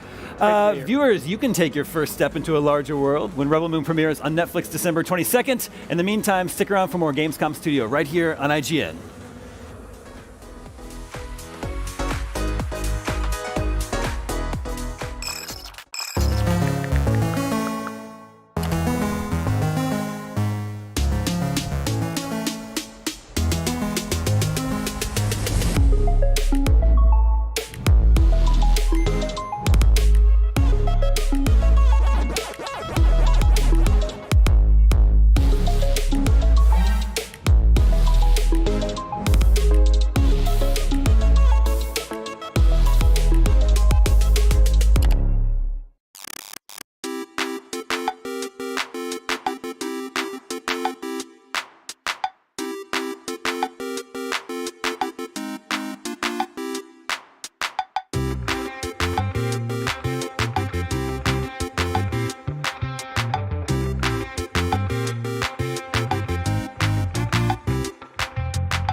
Tune into IGN 1 on your smart TVs for the latest news on your favorite releases, gameplay exclusives, and all the entertainment you can handle. Cinefix on IGN 1, your friendly Friday night home for film fanaticism. You're watching The Weekly Fix, ready to fill you in on anything you may have missed in the world of gaming and entertainment. Welcome to Should I Play This? This is what to watch here on IGN 1. Find it all in one place for free on IGN 1. They turned into a network. Who knew? Be there. Be strong. Be fierce. Be better. Be different. Be winning. Be epic. Be you at Gamescom 23.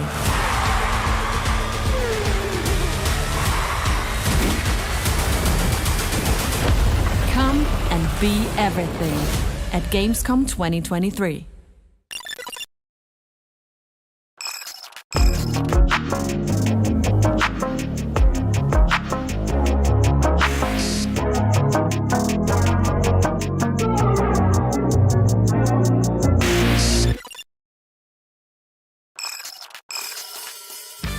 More than 13 years since his debut, Remedy's fan favorite novelist is returning for his first full-fledged sequel. Here to tell us all about the long-awaited Alan Wake 2, please welcome Sam Lake.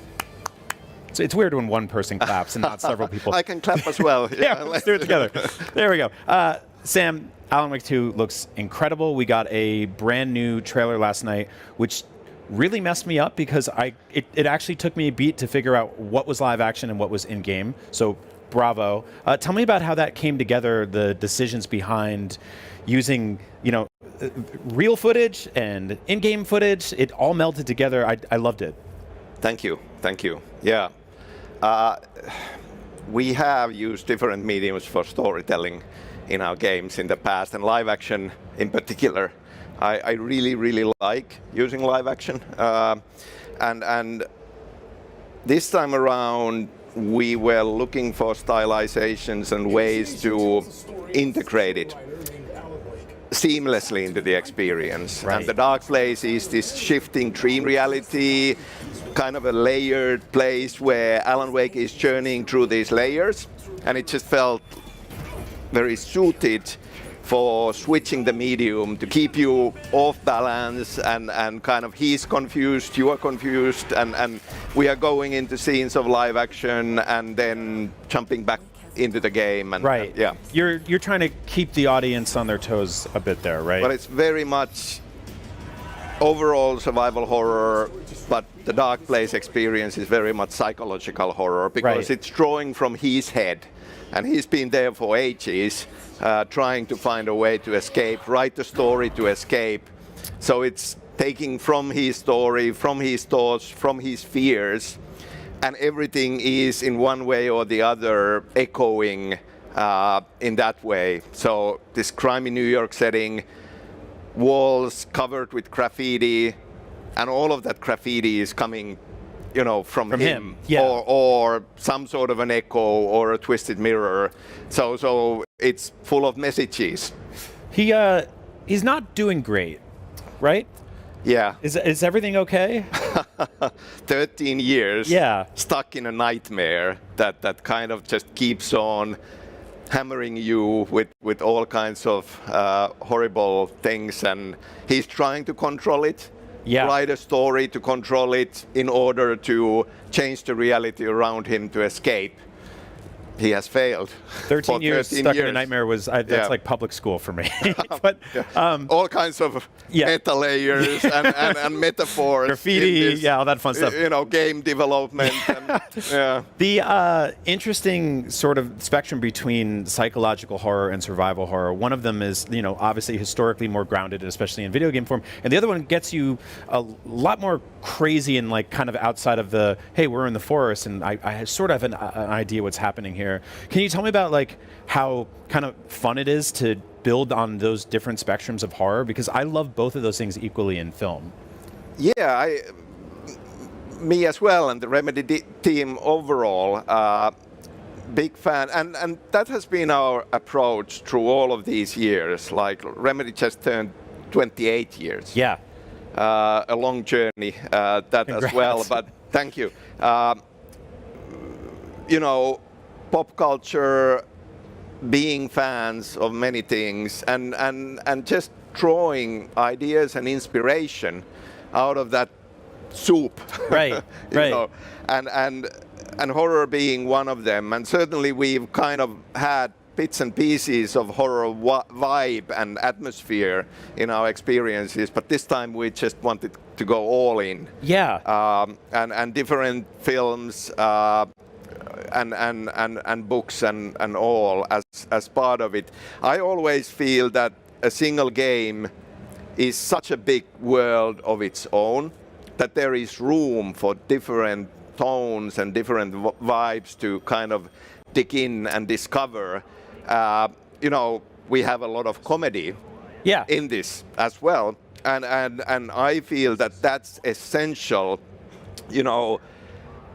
to give you a bit of relief and release before we kind of like chunk you back in to the horror bits. It's got historically a great place in horror, right? Like I think that the timing element of comedy and horror matches a lot, right?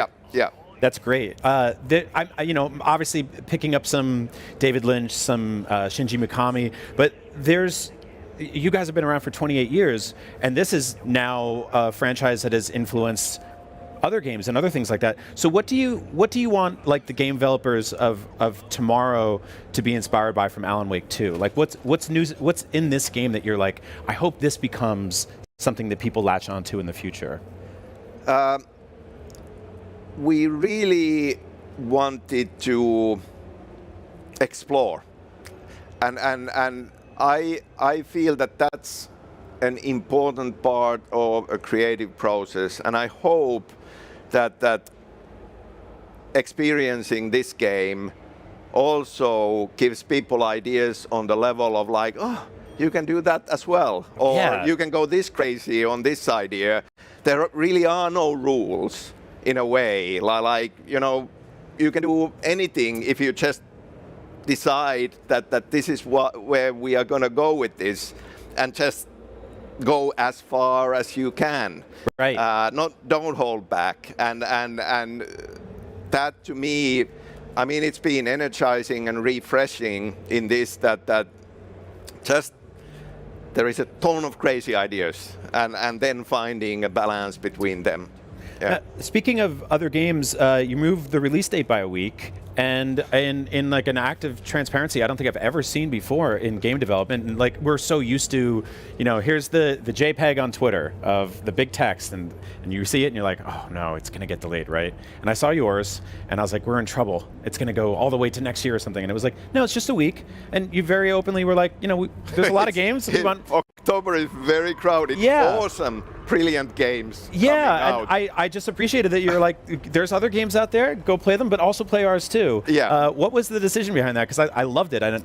Well, we were looking at the week, and we were looking at these brilliant, giant games coming out, Spider-Man 2 and all, and just felt like, well, we don't have to go neck to neck. Yeah. We can just kind of shift it a couple of days to at least we'll give Mario a few days to hang out and stuff like that. I love it. I love it so much.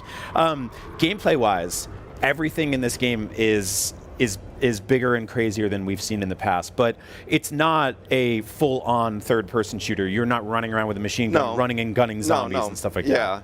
Yeah, that felt like a big revelation to us. Like through the years, we've been trying to make this happen. Done other games in between, and the original Alan Wake was very much an action adventure with a kind of a horror-esque story, and it always felt like they are not an exact match. It turned into an interesting experience, a unique experience for sure. But there were several reasons that we were getting criticism on combat being too samey kind of through the whole experience, because there was a lot of it, like you have in an action game. So that was one thing that we wanted to fix. But at the other time, like we really, really wanted to do more with interactive storytelling and merging gameplay with story and having elements of gameplay that are about the story. Right, because those things are always so disparate in games. It's like cutscene, shoot exactly. people. Cutscene, shoot people, yeah. And we wanted to merge that more. So we were looking for solutions, and then we just realized that survival horror, the pacing is slower. It leans much more on building up to an encounter, and then having more strategical resource management and all. So giving more variety for combat, having less of combat, having more moments to breathe do things with the story. So all of those, like, wait a minute, why haven't we not thought about this before when we started going into this? And yeah, it's been great. Any like specific horror movies that you're a huge fan of? While I have you, because I know this is like a genre. Not even stuff that made it into the game, but just horror movies you love, because I love to geek out about that stuff.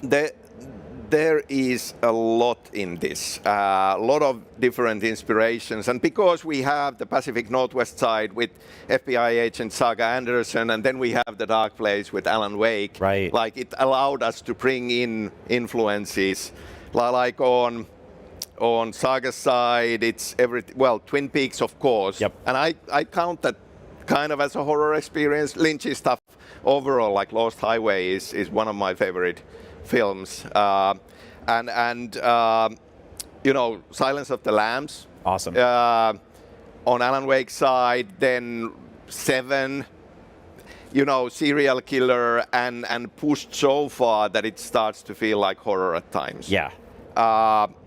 Inception, even though it's not horror, but it's very kind of cerebral and all of that. Midsommar, like folk horror. Art house folk horror, one of the best horror movies ever made. Hereditary, Hereditary, amazing movie. Yeah, Sam, that's just like a short list. I love it so much. Thank you so much for coming, man. This has been a blast. Thank you. Yeah. Alan Wake 2 is out October 27th for PC, PlayStation 5, and Xbox Series X and S. I cannot wait to play it. Stick around for more Gamescom Studio right here on IGN. Thank you, Sam. Thank you.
I'm here with Patrick Martin and Mike Mignola, the art director of Hellboy Web of Word and the creator of Hellboy himself, the upcoming game all about Hellboy. Who would have guessed? Now, this is based on Norse mythology. I want to know, where does this fall in the lore of Hellboy, the comics? The beauty of Hellboy is he's been around for a long time. There are a lot of undeveloped areas, in his timeline.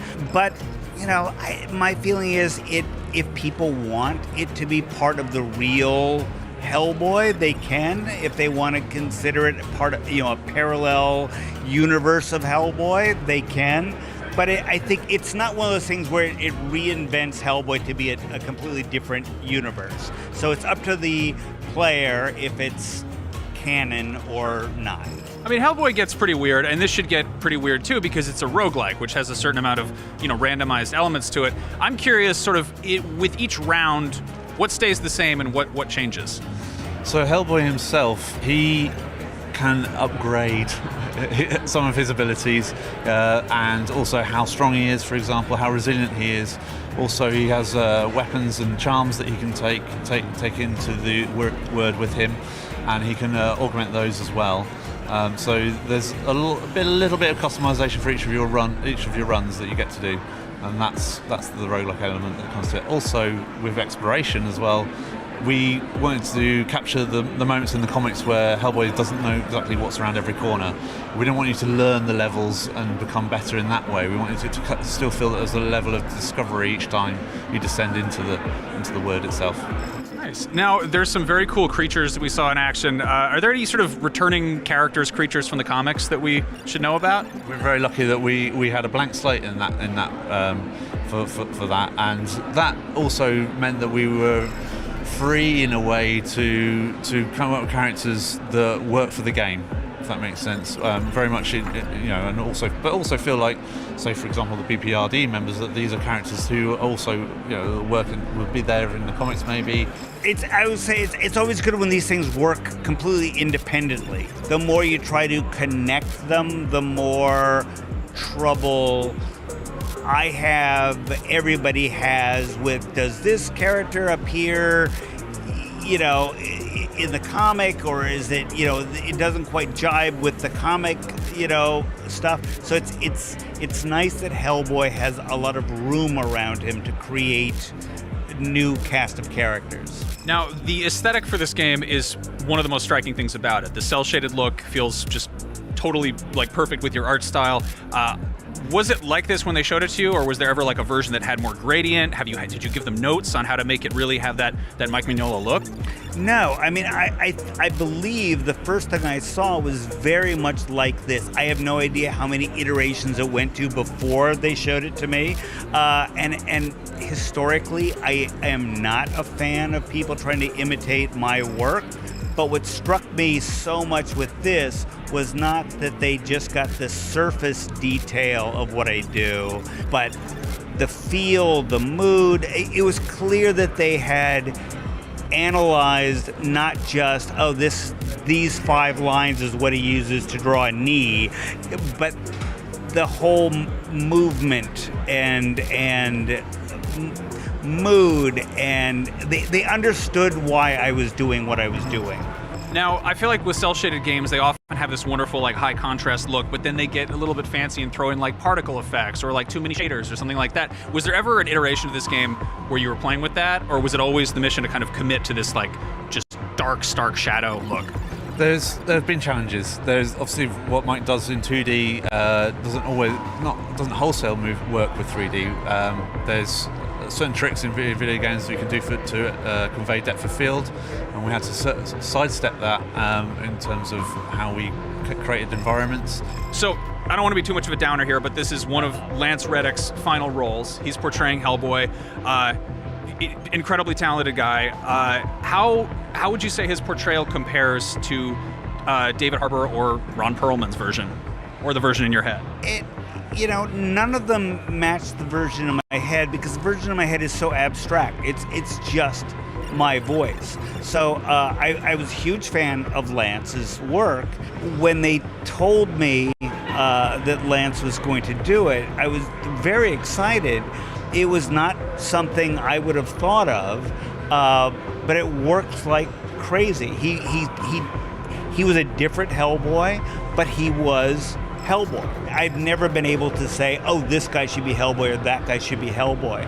So it's always exciting to me to see people bring their own version of Hellboy, because I can't tell you what Hellboy's supposed to sound like. He's a fictional character. He lives inside my head.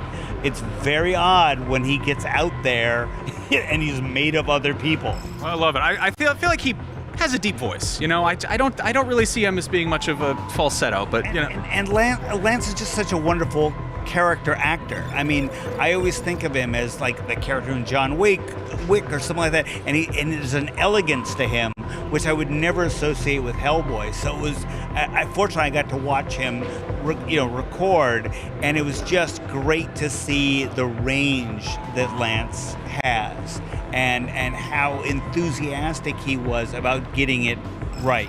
Awesome. Well, thank you so much. I'm very much looking forward to Hellboy, the Web of Word. Wired? Word. Anyway, we've got lots more Gamescom Studio coming up. See you around.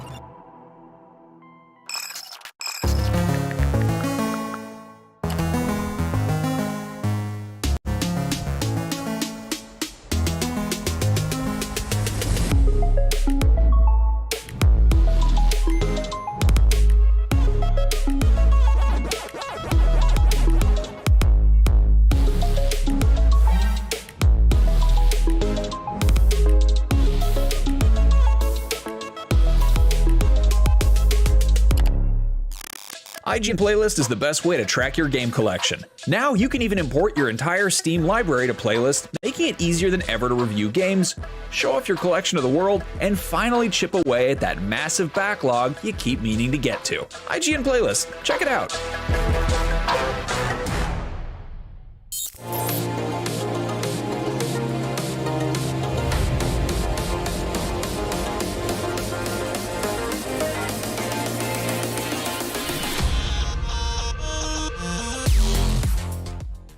Welcome to Super Debatable. When you got big takes on superheroes as hot as ours, well, you need a place to vent them. And that's exactly what we'll be doing week after week on Super Debatable, arguing over the most divisive topics facing fans. The MCU, that multiversal mess peaked years ago. It's all downhill from here.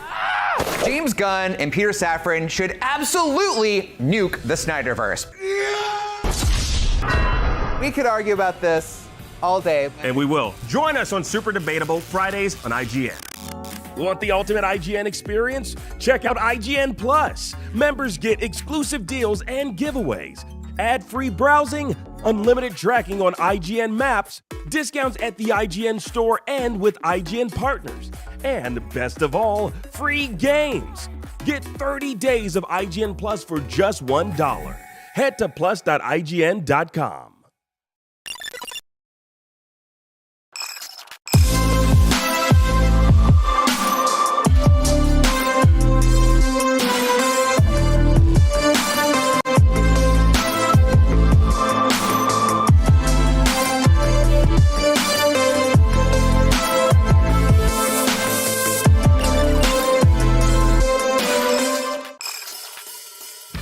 Hello again, you're watching Gamescom Studio right here on IGN. Coming up next, we're checking out Warhammer 40k Space Marine 2, and a little later on Assassin's Creed Codename Jade, and make sure you stick around for Stalker 2 Heart of Chernobyl. And while we have you, there's so much going on in Gamescom, it can be hard to keep track, but Gamescom now has you covered. Explore and discover what the world's gaming industry has in store for you, and go cast your vote for this year's Gamescom Award. That's right. It's also where you can take part in Gamescom Epics, the text-adventure game of the show. Join the fun for your chance to win very cool prizes.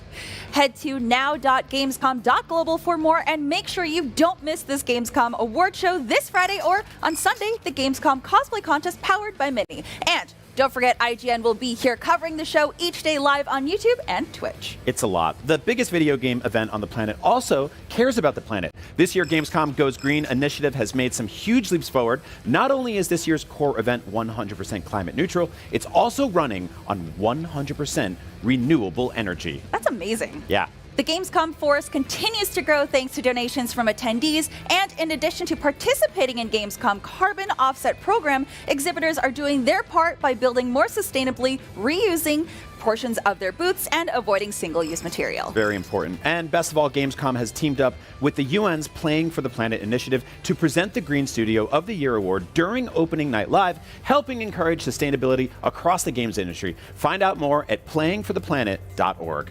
But right now we're checking out Warhammer 40k Space Marine 2. Take a look.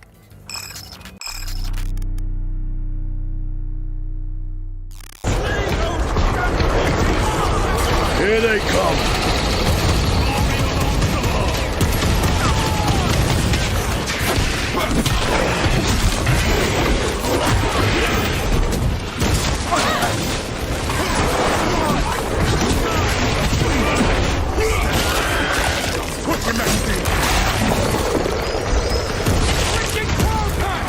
We are preparing an airstrike. Can you hold the enemy in place until it hits? Consider it done.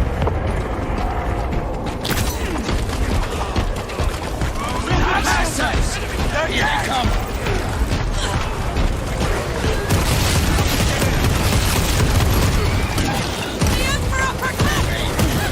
Reloading weapons! Focus on taking down the heights. Do not relent in your attacks. We are wasting time. Proceed through the gates. Need to Never seen orcs do that. Done. Go for the next one. Have free reign unless we get those petals open.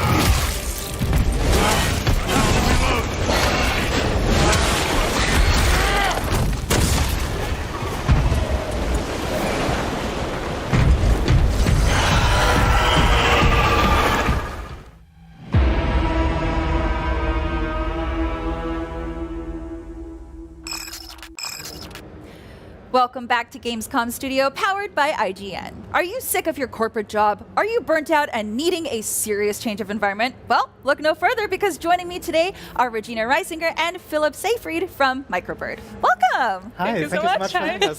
I'm so excited to talk about this game. So, we talk about how this character is a burnt out lawyer, right? How did you come upon creating this backstory for this character?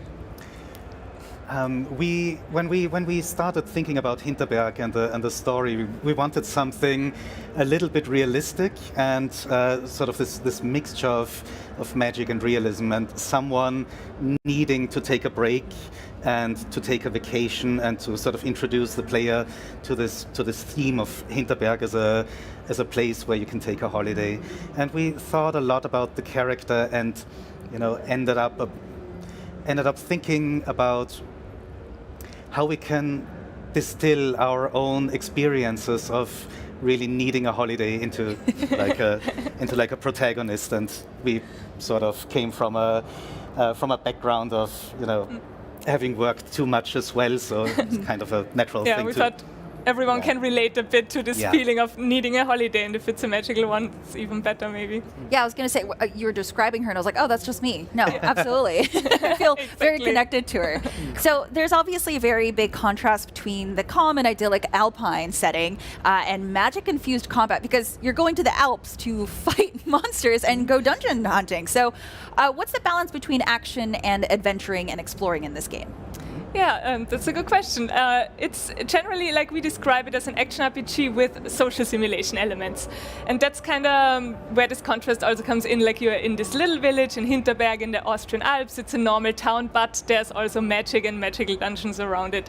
So every day in Hinterberg in the morning, you pick one of several overworlds. You can explore, you find, and probably complete the dungeon. That's, of course, where all the monster slaying, the puzzling, the finding loot, and all the good stuff takes place. And then in the evening, you go back to the village of Hinterberg, and that's where you can hang out with colorful adventurers or locals, and if you invest kind of time in your relationships, you will get certain boons from that, certain perks, and that's kind of your skill tree. So people will maybe give you a valuable piece of info or gift you something or unlock a game system for you, and yeah, that's kind of how we combine also this mundane and fantastic dungeon part. So with creating those relationships, are there also romance elements to this game, or is it just friendship? It's just friendship. Okay. I had to ask. So you mentioned how certain characters can give your character some boons and perks. So how does combat work, and how does it evolve over time as you play more? Mm-hmm. When we think about combat in Hinterberg is is very accessible. It's arcadey, it's spectacular. We're not looking for a Dark Souls-like experience, and there's various magic skills that you can use. There are slottable special attacks that you can use, and then there are also some systems that you can only access if you hang out with a particular character. So befriending a particular type of adventurer might actually give you a little combo counter that adds perks as you keep whacking away at enemies. That's sort of how we think about combat. It's quite light. It's lighthearted. It's spectacular, and it sort of interfaces with this social simulation part. Okay, I love that. We kind of want to. Like, you can pick who to socialize with, and you can by then, through that, kind of pick how you want to play. For example, if you're really into using those special attacks in combat, you can hang out with a character who will give you an additional one. So you can kind of deepen the combat or maybe deepen some other areas in the game. Oh, cool. Okay. So with talking about combat, how does magic work in this game? What are the different spells and powers that you can learn, and how does that help your character through combat? Yeah. The magic skills are tied to the different overworlds that we have. So in one overworld where you have these mine-themed dungeons, the skills are a little bit more physical. You get this big wrecking ball thing with which you can blow stuff up, or you can use it as a weight, as you saw in the video here, and a ball and chain that you can use to shoot things from afar, but also to pull gooey things close to you. And then when you're in the glacier, for instance, we have 4 of these overworlds, each come with their own magic skills. In the glacier, it's a magical hoverboard that feels a little bit like snowboarding. In the forest, it's more wind-themed skills, like a whirlwind that you can use to pick yourself up. And we use these skills both in combat and for puzzling. Ooh, okay. So those are locked to those specific regions. Yes. Okay, okay, yeah. So can you give us more examples? We see some platforming and puzzle solving here. Can you give us more examples of what exactly puzzle solving will look like in this game? Yeah, it's like this part of gameplay, I would say, is a bit inspired by also games like Zelda, for example, and we have a lot of puzzles. You will have to use logic. You will also have to use your skills cleverly. Like, it's kind of a mix of some of them are really more logical thinking, and then depending on the biome, you will get to know your skills slowly and then have to think with how you can use them in the puzzles. So yeah, it's kind of a mix, I would say, of just logical thinking and environmental aspects. Okay, yeah, so I just want to say thank you for making this game, because I have said so many times, I wish I could just quit my job and go hunt monsters for a living, right? So I have to ask you one last question. What would make you the ultimate monster slayer?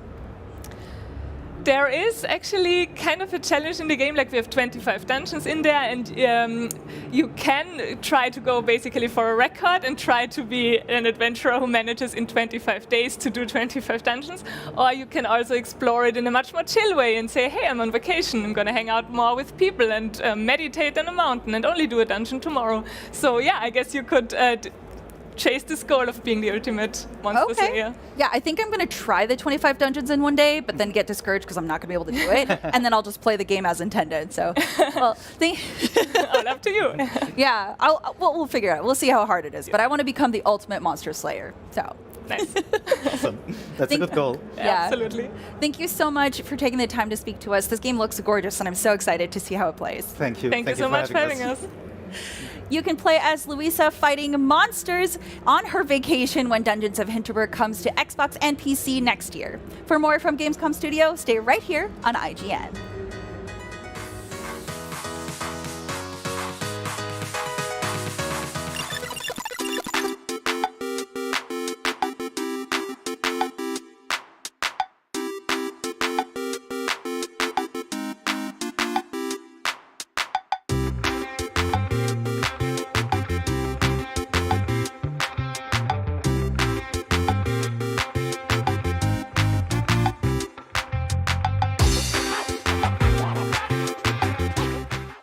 Behind every game, movie, and TV show you love is a wild, crazy, and sometimes unbelievable story. No one is just black and white. From revealing the secrets behind your favorite franchises to solving a legendary video game mystery, I'm coming for you. IGN Inside Stories gives you a peek behind the curtain. If people come to the game now and see what's going on there, I think they'll be surprised. Join us as we dive into hyper-dedicated fan bases, worldwide phenomenons, and the most incredible untold tales in games and entertainment. I said, wait a minute, that doesn't sound so good. It was definitely not what I expected in the best way. Inside Stories, available now only on IGN. And I was like, holy shit, we're gonna do this.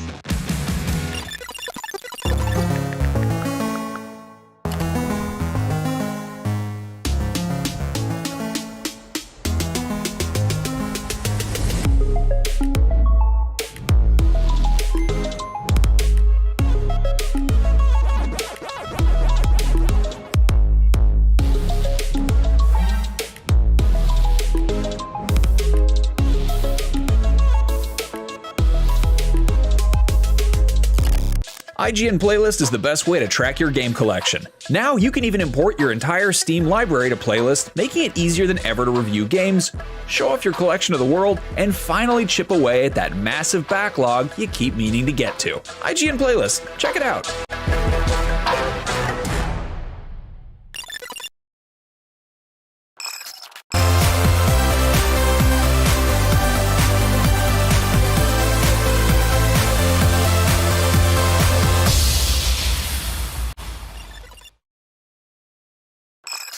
V-Gates, Gamescom, Seth Macy here from IGN. I am joined by Andre Chan, executive producer at Level Infinite. Andre, how you doing?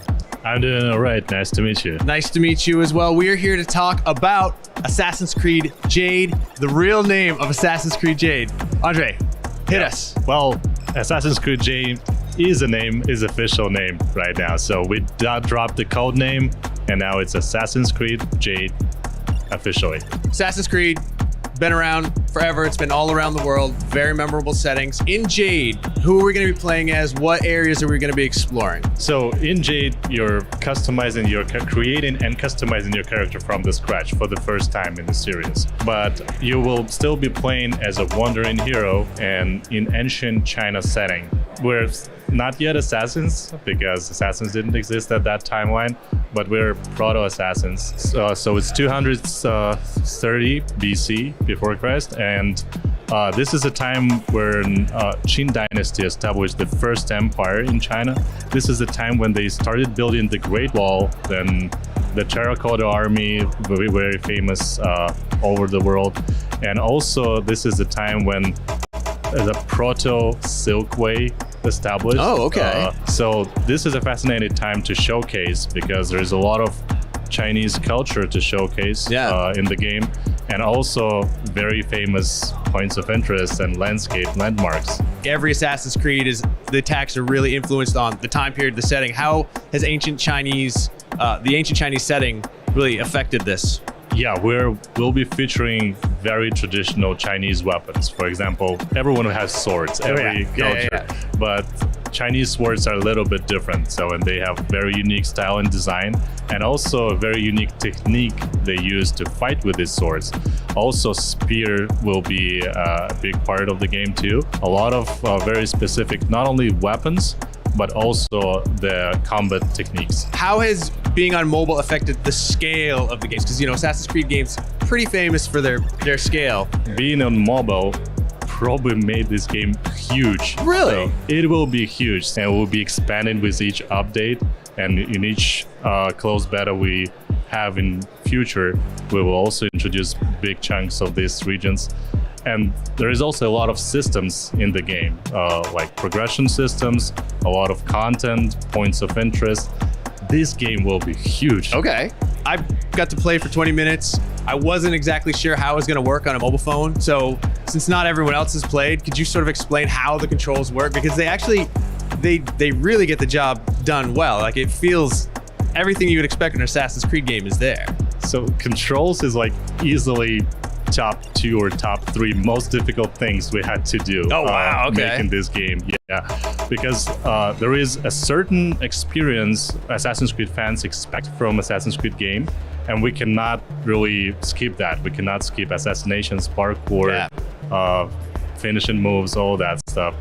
And we had to adopt all of these features while having a touchscreen controls. Since this is on mobile, has the mission design changed? I think the missions and the storyline, we really wanted to be very close to what Assassin's Creed fans expect from Assassin's Creed titles.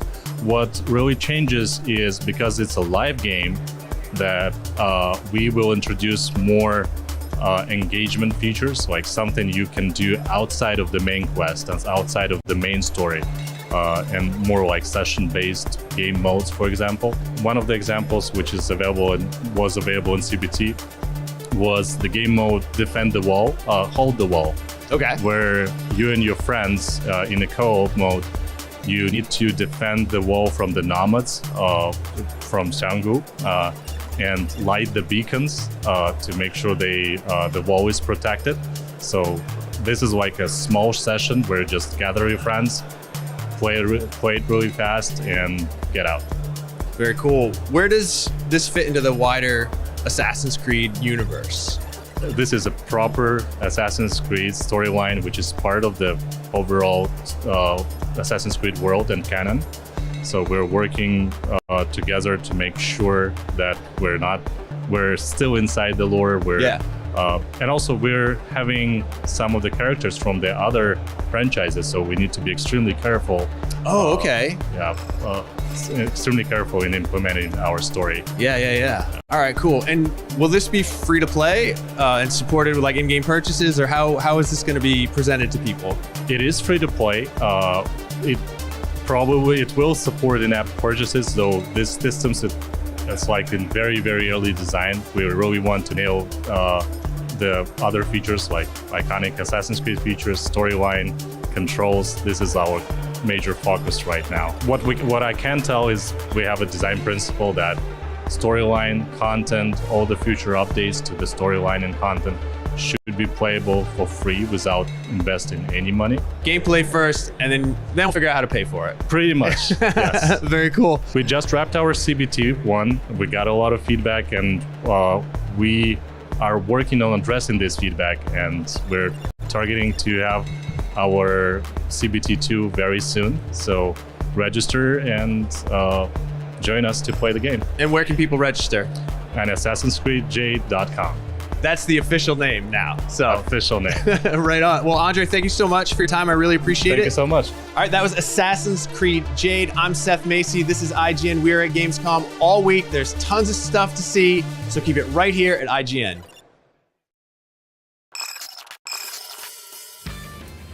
Now, a lot of indie games make you think outside the box, but this next one is more about thinking outside the books. Here to tell us about the puzzle adventure, The Plucky Squire, please welcome James Turner. Welcome to the IGN studio here. Thank you. So, Plucky Squire, this is a game about storybook characters that partially takes place in storybooks, but they can also leave the storybooks and adventure in the real world. Is that accurate? That's accurate, yes. Yeah, sort of tell us what the whole idea of the game is. So the idea is that you play as the hero of a storybook, and the book is all about them, but there's a villain who is kind of resentful of the fact that the hero gets all the limelight, and they want to kick the hero out of the book, grab the limelight for themselves, and become the new hero of the book. And you play as Jot, who is the hero and has to stop this villain from his diabolical plans. What do we need to know about this villain? Why is the villain so jealous of Jot? Well, this is a land of creativity, the land that the book features, and Humgrump has never been a very creative kind of guy, and there's Jot running around this land, being a hero, and he's also a writer to rub salt into the wound. He's like a published author, and everyone loves his books, and Humgrump is just very resentful of all the attention that he gets, and all the fans that he has, and he thinks he wants a bit of that for himself, and this is his chance. He discovers a new kind of magic that allows him to push Jot out of the book, and this is his chance to grab that limelight. Is this Jot that we're seeing right here? Yeah, that's right. The guy with the feather in his cap, that's Jot, yeah. So it takes place inside the books. When you leave the books, how does the gameplay change? Well, in the book, it's kind of a 2D top-down adventure. Right. And when you get out of the book, you can run around on the desk. It becomes all about the third dimension. And so the gameplay, it kind of shares similarities. You're running around, you're fighting monsters, but the extra dimension gives you new gameplay opportunities, and there are illustrations on the desk that you can jump into because you can pass between the 2D and 3D worlds. And so you can explore this desk, you can explore these bits of media on the desk and pop into them, play this little game here, pop out, go to a different place. So there's lots of surprises and interesting things for you to discover and explore. And are we controlling Jot, or do we control his friends also? Well, mostly you control Jot. Okay. But there are certain very specific points in the game where the control switches over and you do get to play as his two friends. Do they have different abilities? Depending on the minigame. Okay. Their abilities are very much tailored to the minigame. So I think in the trailer we showed the first trailer, we showed a minigame where Jot is boxing of an enemy, and Thrash, who's the mountain troll with the blue skin, he is a drummer, so he gets to showcase his drumming abilities in the minigame. And then Violet, she's a witch, a trainee witch, so she gets to showcase her magic casting abilities in her minigame. So fitting for a storybook, I believe the game is broken up into chapters. Does that sort of act as the level progression? Yes, that's right, yeah. So it seemed like a good way to divide everything up. And we have chapters that are more based around the story, and they're a little bit shorter. And then we have chapters that are more gameplay focused, and they kind of expand out and take up quite a bit of a good chunk of playtime. So a lot of the time you'll be adventuring through the book, and then you'll get to a point in the chapter that you can't progress, and then your mentor, Moonbeard, who's a wizard, tells you you need to get out of the book to find a specific item that can help you. And that's when you jump out and you have an adventure around the desk, find the item and return to the book. So that's kind of the template for how chapters go. But we do like to change it up and pull the rug from under the player from time to time, keep things fresh. Sure. Yeah, we just saw a little bit of that, leaving the book and then coming back into it. Yeah. It reminds me a little of the 3D into 2D and then back into 3D mechanic of Super Mario Odyssey, right. Or even A Link Between Worlds. Right. Were those sort of inspirations for you? I know you've worked on Nintendo properties before. Right. Yeah, for sure. Like, I wouldn't say that the game idea came from that. It was more like we wanted to create a game that took place in a book. That was the initial idea, starting point. And then what if you could get out of the book? So then naturally, you're thinking of 2D and 3D and how you mix that up. And then as like points of reference, we would look at Odyssey or Zelda and see how they might accomplish something. And so they were kind of things to be aware of and think about how they maximized like that idea. Yeah, so the good reference points to look at. Yeah.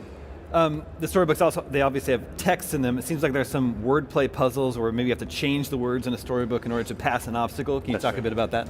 Well, we wanted to, I think whenever you make a game, it's good to lean into whatever makes that game unique. So this takes place in a book, and the idea was, how could we create a game loop that most leans into that idea? And so the first thing that came to mind was, well, books, they're dictated by the narration on the page. And what if you could mess with that? What if you could change that around and change the reality of what's actually happening in the page? That seemed like a unique thing to try and aim for. And once we kind of grasped onto that as an idea, it's like, okay, this is kind of a backbone of the game. And yeah, something that we really have been enjoying exploring in the game's design. Which is, I think, what we just saw here. They just changed the word night to daytime. Yes. They changed the scene to daytime, and the monsters went to sleep. Yes. So you can progress. Exactly. And at first we had more conservative ways of doing that, less large scale. Like maybe you'd make a bridge extend or make a door open, but we realized it's more fun the bigger swing that you go for, like turning night to day, or a moat that is empty of water and then suddenly becomes full with water. Like the bigger effects you have on the world, it feels more something that not just a Switch can do. It's something like you feel like you're changing the reality. Okay, so the Plucky Squire was also recently part of the Devolver Delayed showcase. Meaning, of course, it's been delayed to 2024. Was that a tough decision?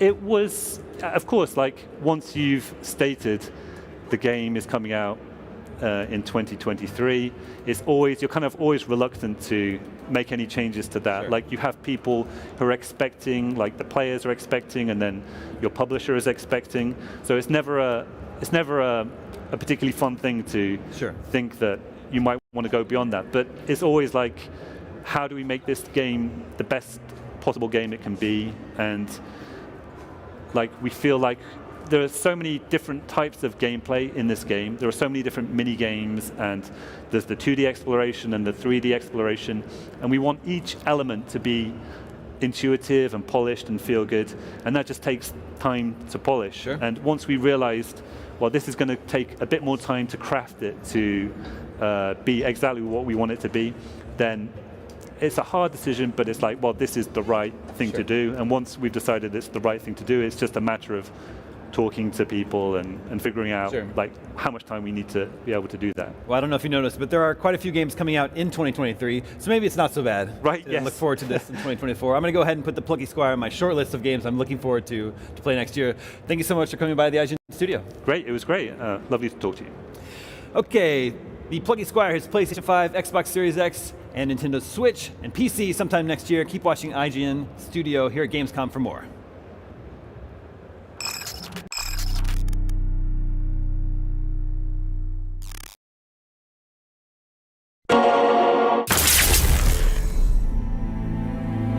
This here tale begins with a lone dragon, the butt of everybody's jokes. He needed something that'd make him special, cooler, better, classier. And when he found it, he went all in. But he wanted more, 'cause Vassie's ambition knew no limits. So he kept hunting. After all, had the Endless lifted the Draken so they could be average? Hell no. And he was gonna show him. A true dragon only stops at perfection.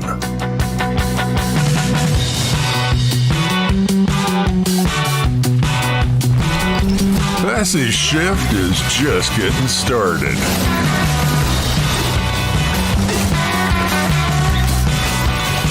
Something special from a friend.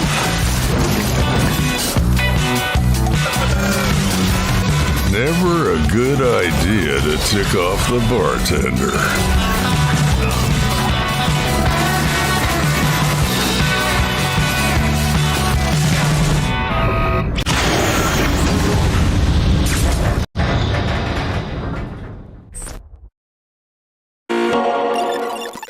Hey, you! Yes, you! Do you have FOMC? Fear of missing Gamescom? Relax. Gamescom is everywhere you want.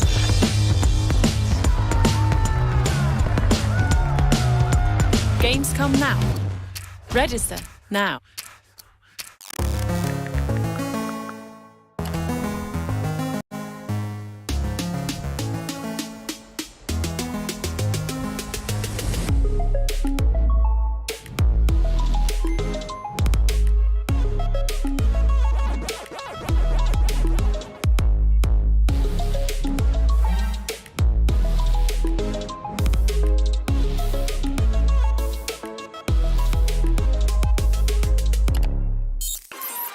Tune into IGN 1 on your smart TVs for the latest news on your favorite releases, gameplay exclusives, and all the entertainment you can handle. Cinefix on IGN 1, your friendly Friday night home for film fanaticism. You're watching The Weekly Fix, ready to fill you in on anything you may have missed in the world of gaming and entertainment. Welcome to Should I Play This? This is what to watch here on IGN 1. Find it all in one place for free on IGN 1. They turned into a network. Who knew? The Cinefix Top 100. A list so secretive even we don't know what movies are on it or where they rank. What do you mean you You don't know. Each episode will reveal one of the movies. Did I rush it? Felt like I rushed. That was good. I liked it. Talk about why it belongs and finally find out where it ranks. Are you not entertained? Are any of the movies we've shown here even on the list? I have no idea, and it drives me crazy. Join us as we find out on the Cinefix Top 100, Mondays, starting July 3rd. Why so serious?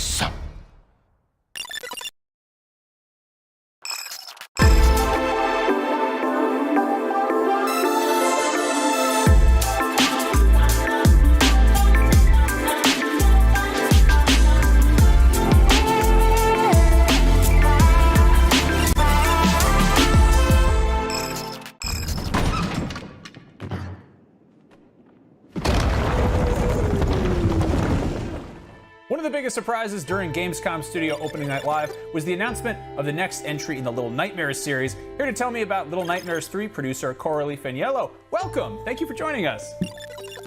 Hi, thanks you for having us. Now, first things first, we've got new protagonists. Can you tell us a little bit about these characters and who they are, what they can do, and what sets them apart from Six and Mono? Yeah, so in Little Nightmares 3 we have two new characters, which are Lo and Alone. So Lo is the one with the cape and the mask. He is here since a long time now, but he has never lost hope, and he's looking for a place that will bring him home. And Alone, she is the girl with the goggles and the helmet. So she is Lo's best friend, and she's also a tinkerer, and she is very curious, trying to find new secrets about the places that they will visit. And you've added a very, very much requested feature, which is co-op. Can you tell us a little bit about how that works? Yeah, indeed. So co-op was one of the mostly asked features from our community. So we're already happy that we can implement it in Little Nightmares 3. So in the game, you'll be able to play in online co-op with a friend. We also have a friend's pass, meaning that you only need one copy to play with a friend. That's awesome. And does it has split screen, or is it just online? No, it will be online. We wanted to implement it that way because we think that split screen doesn't fit with the universe of Little Nightmares. We really want to keep that immersion, like that very atmospheric feeling that you will have. Now, it looks like the characters can collect items. Can you tell about how that sort of fits in with the puzzles and how it goes with the theme of the game, and I guess any other new mechanics that they have? Yeah, so that will happen sometimes in the game. You will be able to collect an item, use it for solving some puzzles, and then you will have to let it go. But the players will also have two new items. Each have their own. So Lo has the bow and arrow, and Alone has the wrench. And we are using them in order to create more puzzles and to promote like cooperations between the player and if you are playing in single player, between the player and the AI. In terms of tone, can you set the stage a little bit and tell us about the setting of Little Nightmares 3? Yeah, so in terms of tone, like each chapter will be very different. Each chapter has its own atmosphere, its own story, on enemies, and so you will be able to go through each of them, but they are all part of the same place in the Nowhere. So the Nowhere is the place where Little Nightmares games take place. So all of the locations of Little Nightmares 3 are in the spiral, which you will be able to discover. Now we got to look at some gameplay from the city of the dead. It's kind of like a desert setting. Yeah, the place that you can see in the gameplay is the necropolis. So in that place, it was before the place where the dweller were living. But then the monster baby arrived, and well, she made the city what it is now. So you can see that there are some statues around. You can see that it is now very quiet, except from the beetles that will attack you. Now, the first two games are very, like, there's a lot of gloom and shadows, and it's very, kind of what people think of when they think more conventional nightmares. But from what we've seen in the Necropolis, it's very bright, like it's, daytime in the desert. Can you tell us a little bit about the sort of the reasoning for the shift, and also some of the challenges with making, matching that sort of, expected kind of vibe of the game while it's still in broad daylight? Yeah, so in the Necropolis, it was a challenge to have like a desert and like some light, much more light than what we have seen before.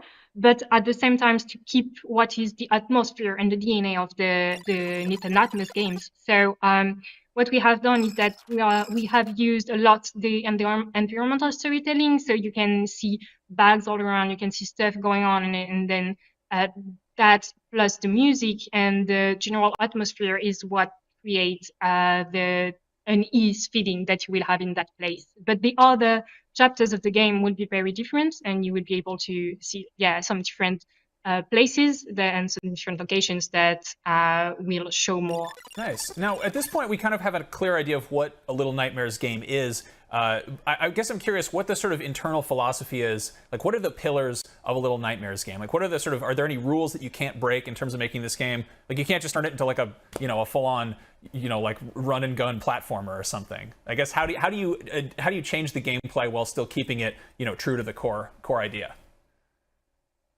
Yeah, so Little Nightmares games have like main pillars, which are the darkness, the dystopian aspect of the society in general, and the hope, because there is always a light of hope. So we really want to keep these three main elements across the different games, and that's what we are doing in Little Nightmares.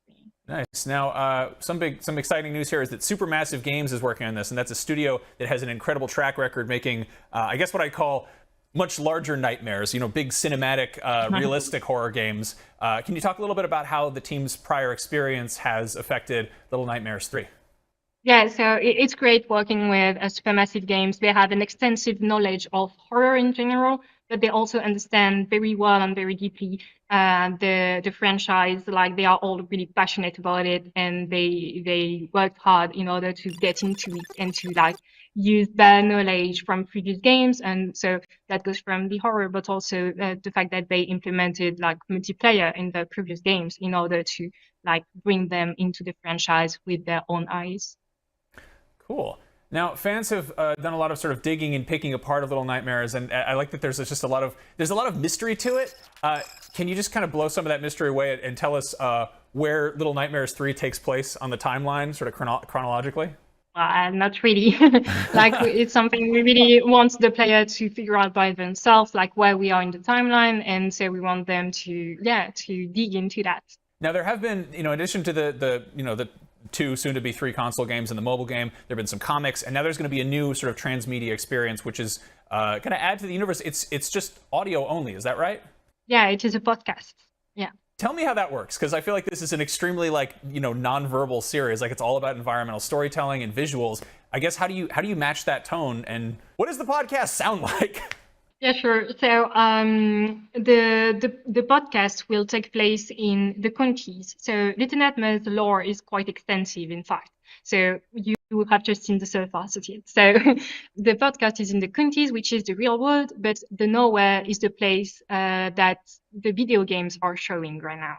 The nowhere is like the nightmares. So in the podcast, you're in the counties and you listen to Noon, which is a little girl who has night terrors. So she goes to a psychiatric hospital and she talks to Otto, a counselor, and she tells her nightmares, basically. And so Otto will try to dig into that and to understand what is going on and what is the nowhere and the secrets of it.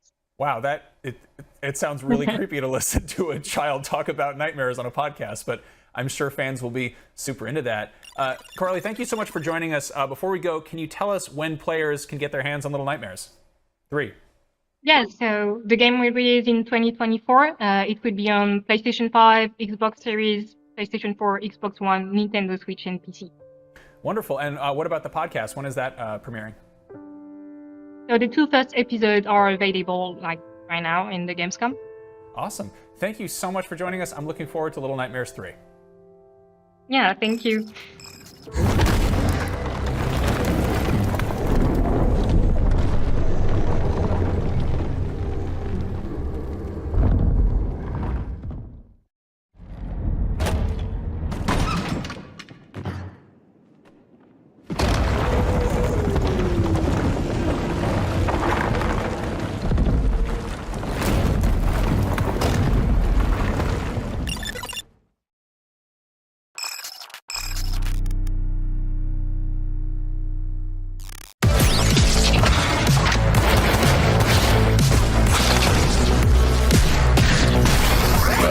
1,000 bullets.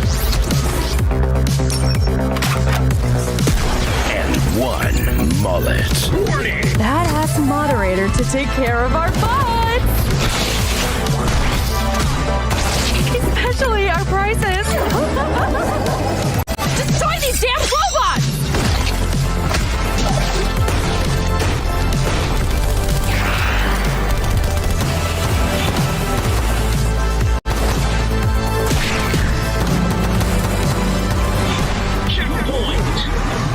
Old school anime action.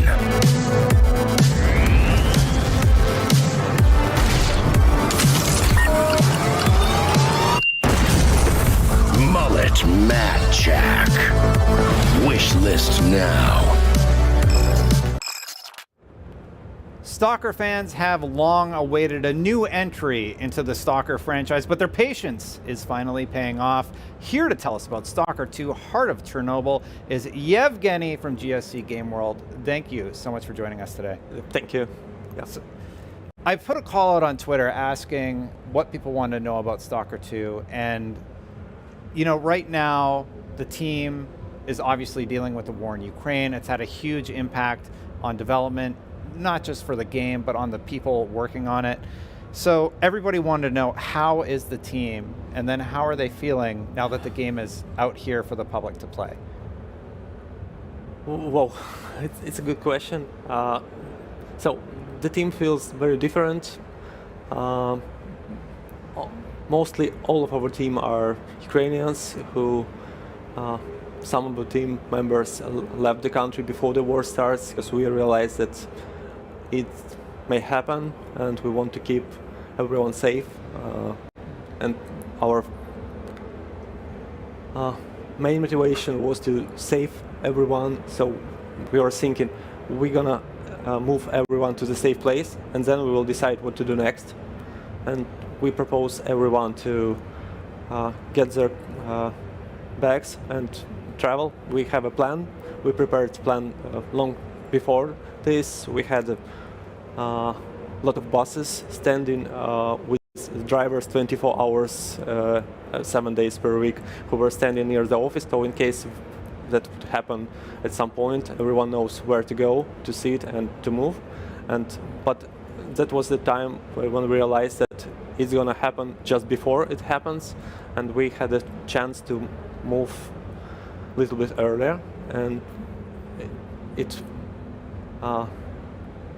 so for me, I was already out of the country, and for me it was very different from how it felt with the guys who left there. And it's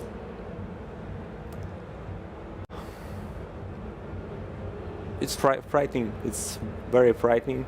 But at some point, when you are in this, when you're at war, so you're in country, the bomb can come and blow everything. At some point, you become used to it, and it become normal.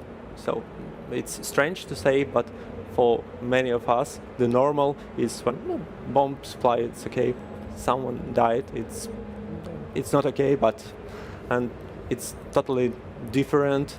And doing the game it helps a lot, because we can focus on bringing something to this world, to bring some art, experience, a story, and that's what drives us and make us feel better and happy at some points. And it's helped everyone in our team to become stable and move forward.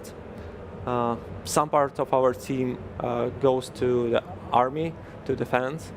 That was their decision, so they just goes there day one. They don't have any fighting experience, but they want to stand there and to protect us. And we honor them, we love them for that, and it's super cool. But it's totally, it's but still we are making games, and it's something that we're gonna do for, I guess, all the life, because it's the best job ever. I can't find any job better than that. But the situation is very complicated. It's it's very simple from point of view that there is a bad guys, there is a good guys, and there is no way to feel it in some different way. And so for us, it's very simple, but it's very frightening and not okay about that. It feels like okay already.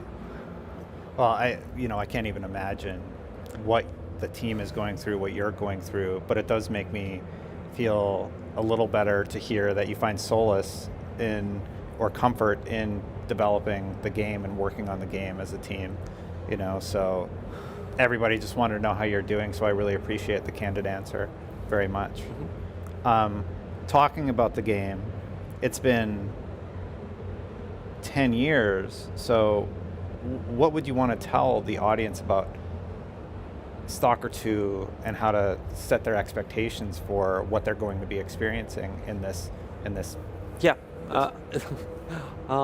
this is a very good question, because what we can see now from the players, the expectations of what do they expect from the game, what kind of the game they think the Stalker 2 is very important, because they face the real game, what we did, and not what player imagined, and it become frustrating if you're not on the right, expecting not the right game what we are doing. But so it's happened to everyone I see when players start playing without expectations like a players, so they just start and forget about what they think the Stalker 2 is and start to play what they see. They become good. They start they start investigating, discovering what's there, what the mechanics, how it plays. This game is totally different from other games, and I know that everyone can say this about their game, but for us, it's very hard to find something close as experience, because it's very different genres, and there is a big open world games with huge maps and different settings, but there is no so big games in Chernobyl, a realistic modern setting with a lot of science fiction, a very deep and non-linear story. So it's very heavy on plot and non-linearly. Can we dive into that a little bit? Yeah. I am curious. Did you end up gameplay mechanic-wise leaning more into a military sim style gameplay? We don't plan to do it military style.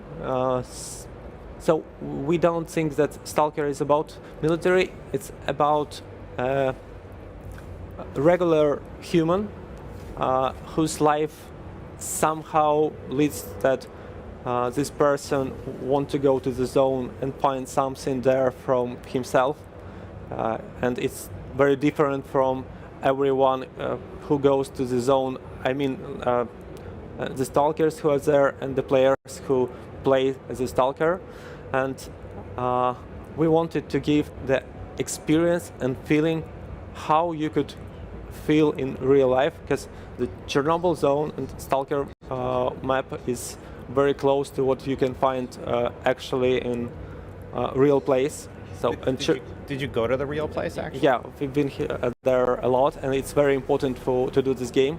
And this one of the most beautiful places in the world. I don't think there is somewhere else the place like this, where it is a town that's become abandoned in like one day, when all one who lived there, they just have to be evacuated without taking any clothes, anything, and it looks totally frozen moment, and it's super. It's not frightening. It's amazing, and it's impossible to make it somewhere else, because it would cost just a lot of money just to evacuate whole the city. And the nature takes its part there. So the trees start to grow through the asphalt. There are trees growing on top of the buildings, like you see the five level building, so it's high and there is a tree, and it looks so futuristic and fantastic and amazing. And getting this experience helps a lot to do this game, to understand what we want to show. We want to give a portion of this experience too, and because of this real place, and it's just like 120 kilometers from the Kyiv, so it's very close, and we want to both give this experience and give a heavy story, and also bring very realistic, not realistic, but the game should looks like it's realistic. So there are a lot of details to the weapons, to the attached upgrades, and it's, yeah. Can I dive into that for a second? I'm curious, one of the locations you've shown in a lot of the trailers is the array. For example, the radar array. Mm-hmm. I think it's called the Dunga array. I don't know the specifically. You mean the trailer, right? Just in Stalker 2 footage that we've seen. Yeah. So it's an Dunga. It's an actual construction. What was built by military? It was secret. Why it's there, but the most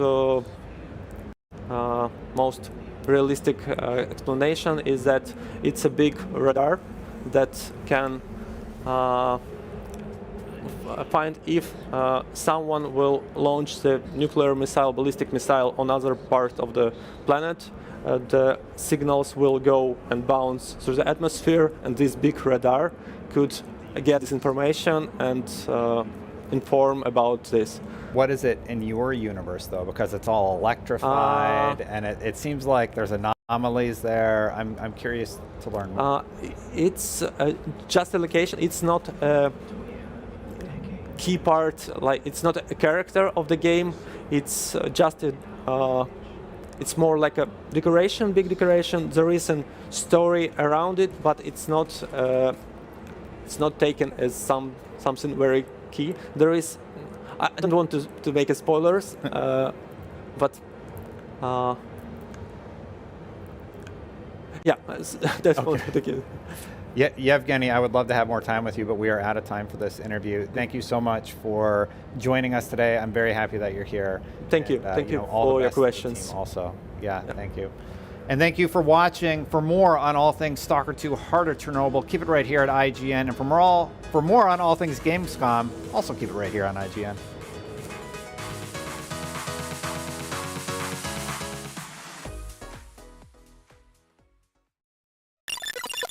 Be there. Be strong. Be fierce. Be better. Be different. Be winning. Be epic. Be you at Gamescom 23.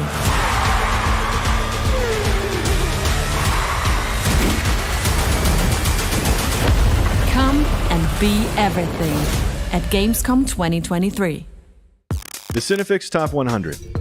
A list so secretive even we don't know what movies are on it or where they rank. What do you mean you don't know? Each episode will reveal one of the movies. Did I rush it? Felt like I rushed. That was good. I liked it. Talk about why it belongs and finally find out where it ranks. Are you not entertained? Are any of the movies we've shown here even on the list? I have no idea, and it drives me crazy. Join us as we find out on the Cinefix Top 100, Mondays starting July 3rd. Why so serious?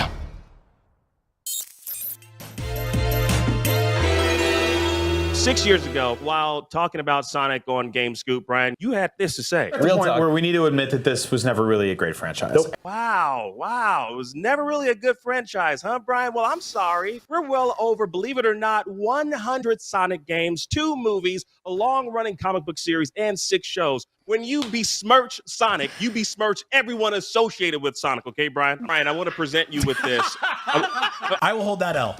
I was wrong. I have since come around on that character. I have watched the movies with my kid and enjoyed them immensely. Sonic Frontiers is fun. I liked Sonic Colors. I liked Sonic Generations. I liked Sonic Mania. Something we can all agree on is that Sonic has been good. It's Crash Bandicoot that's never been good. Oh, okay. Here we go. If you enjoyed that, check out full episodes of Beyond, IGN's PlayStation shows. We talk, argue, and goof on everything PlayStation. New episodes drop every Tuesday on IGN.com and IGN Games on YouTube.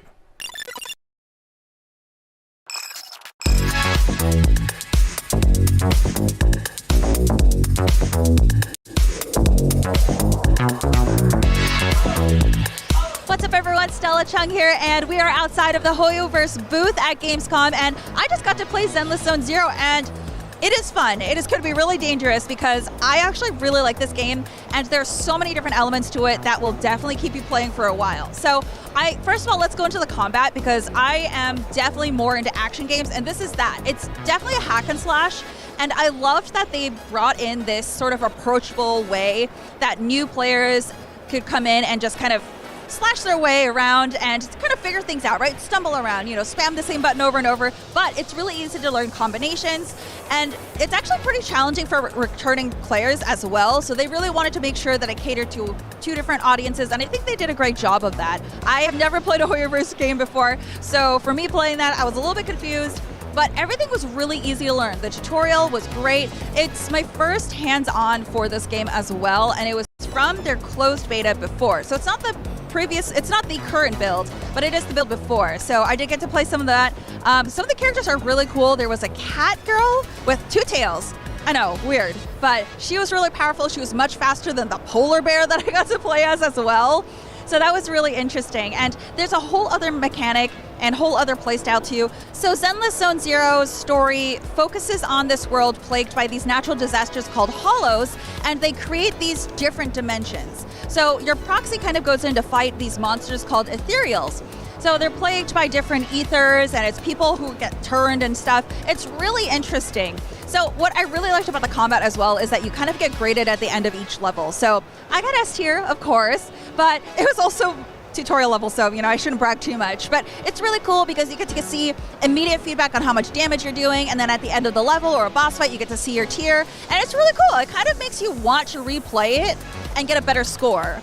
So also with this, not only with combat, there's also this sort of life sim area where you can go around. It's called the city. You can walk around, you can talk to vendors, you can talk to people, and it's really cool because you get to interact with this world. You go into a little city in Tokyo, and it's really cool. You get to hear people talking to each other. You get to see these cute little bunny characters that are offering you shop items, and there's also a really cool ramen guy who says, I make the best ramen around town. So it's really cool. Also, you have to manage a shop where you sell VHS tapes, and you have to cater to different people who come in and want to buy different movies. So it's really cool, and that's how you get in-game currency as well. So not only is there an extremely cool fighting sequence that you can constantly go into and play, but there's also that sort of shopkeeping mechanic, which is definitely the reason why I'm going to be playing for a long time.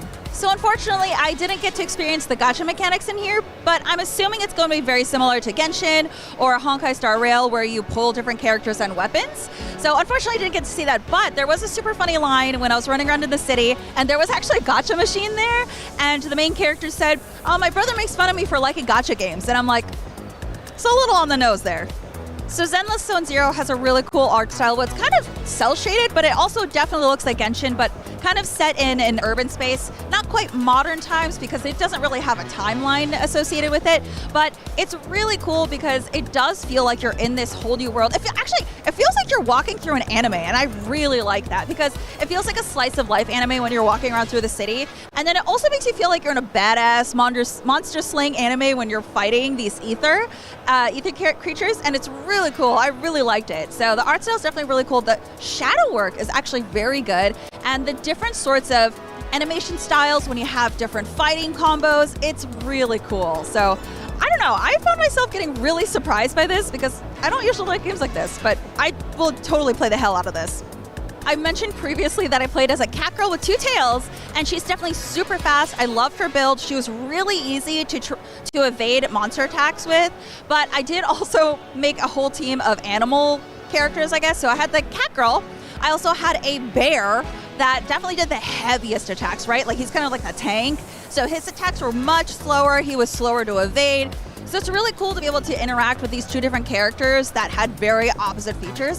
Then I actually played as a wolf as well. There's a wolf character, and he was kind of in between. He was a medium melee character, which is really cool. And then for the main characters, you have a sniper, you have someone who's very good at using his 2 handguns, and then you have another person who's really good at melee. So it was really cool to have someone sort of back up and be able to do damage from afar, and then finish up by switching characters to the girl who's very good at like slashing up close. And I really liked that for boss fights. I think that was very helpful because sometimes I could not get some of those dodge timings down right, so just being able to be a little bit further away and shooting was the way to go. Unfortunately, I don't have a release date for you for Zenless Zone Zero, but you can play it if you're here at Gamescom, so you can come to the Hoyoverse booth and fight me for a place in line because I'm gonna go play it again. But in the meantime, be sure to keep it right here at IGN for all of your news and updates on everything Hoyoverse.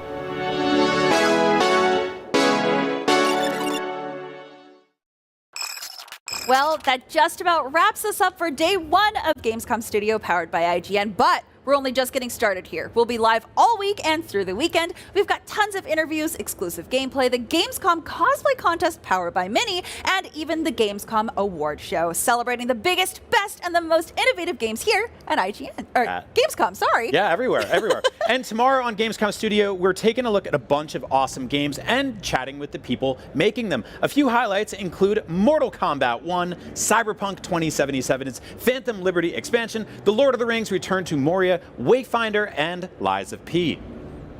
That's a lot. I think we'll be okay, right? Oh, and in the meantime, head to IGN.com/rewards, where you can win tons of awesome prizes, like a limited edition Xbox from Porsche, a bunch of custom branded Steam Decks, and even a TMNT Mutant Mayhem pizza-scented Xbox controller. It's an extremely rare, very strange smelling collectible for turtle fans. Check out the IGN video if you haven't. It's wild. IGN Rewards is open to all IGN users, so get in there and win some stuff. I actually have that pizza controller, and I must say that if real pizza smelled like that pizza controller, I probably wouldn't like pizza. I thought I could smell it in Yes, the control, it's not on me. The controller itself, though, it rules. Anyway, IGN Rewards isn't the only place where you can win stuff. Whether you're here in person or watching from home, take part in Gamescom Epics, the text-adventure game of the show. That's a ton of fun and another chance to win very cool prizes. Head to now.gamescom.global to find out more. And on that note, it's time for us to call it a day. From all of us here at IGN and Gamescom, thank you so much for watching Gamescom Studio Day 1, and we'll see you all tomorrow with a full day of exclusive gameplay trailers, reveals, interviews, and deep dives on the biggest games at Gamescom. Bye! Goodbye!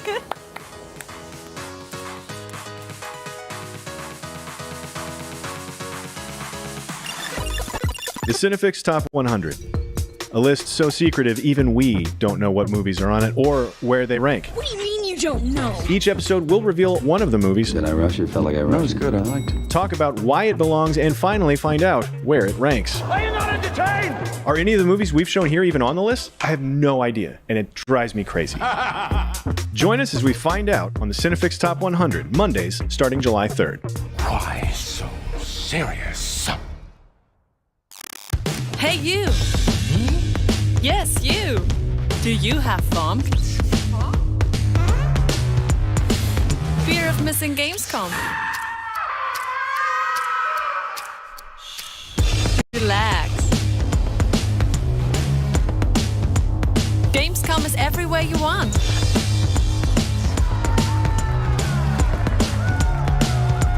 Gamescom now. Register now. Tune into IGN 1 on your smart TVs for the latest news on your favorite releases, gameplay exclusives, and all the entertainment you can handle. Cinefix on IGN 1, your friendly Friday night home for film fanaticism. You're watching The Weekly Fix, ready to fill you in on anything you may have missed in the world of gaming and entertainment. Welcome to Should I Play This? This is what to watch here on IGN 1.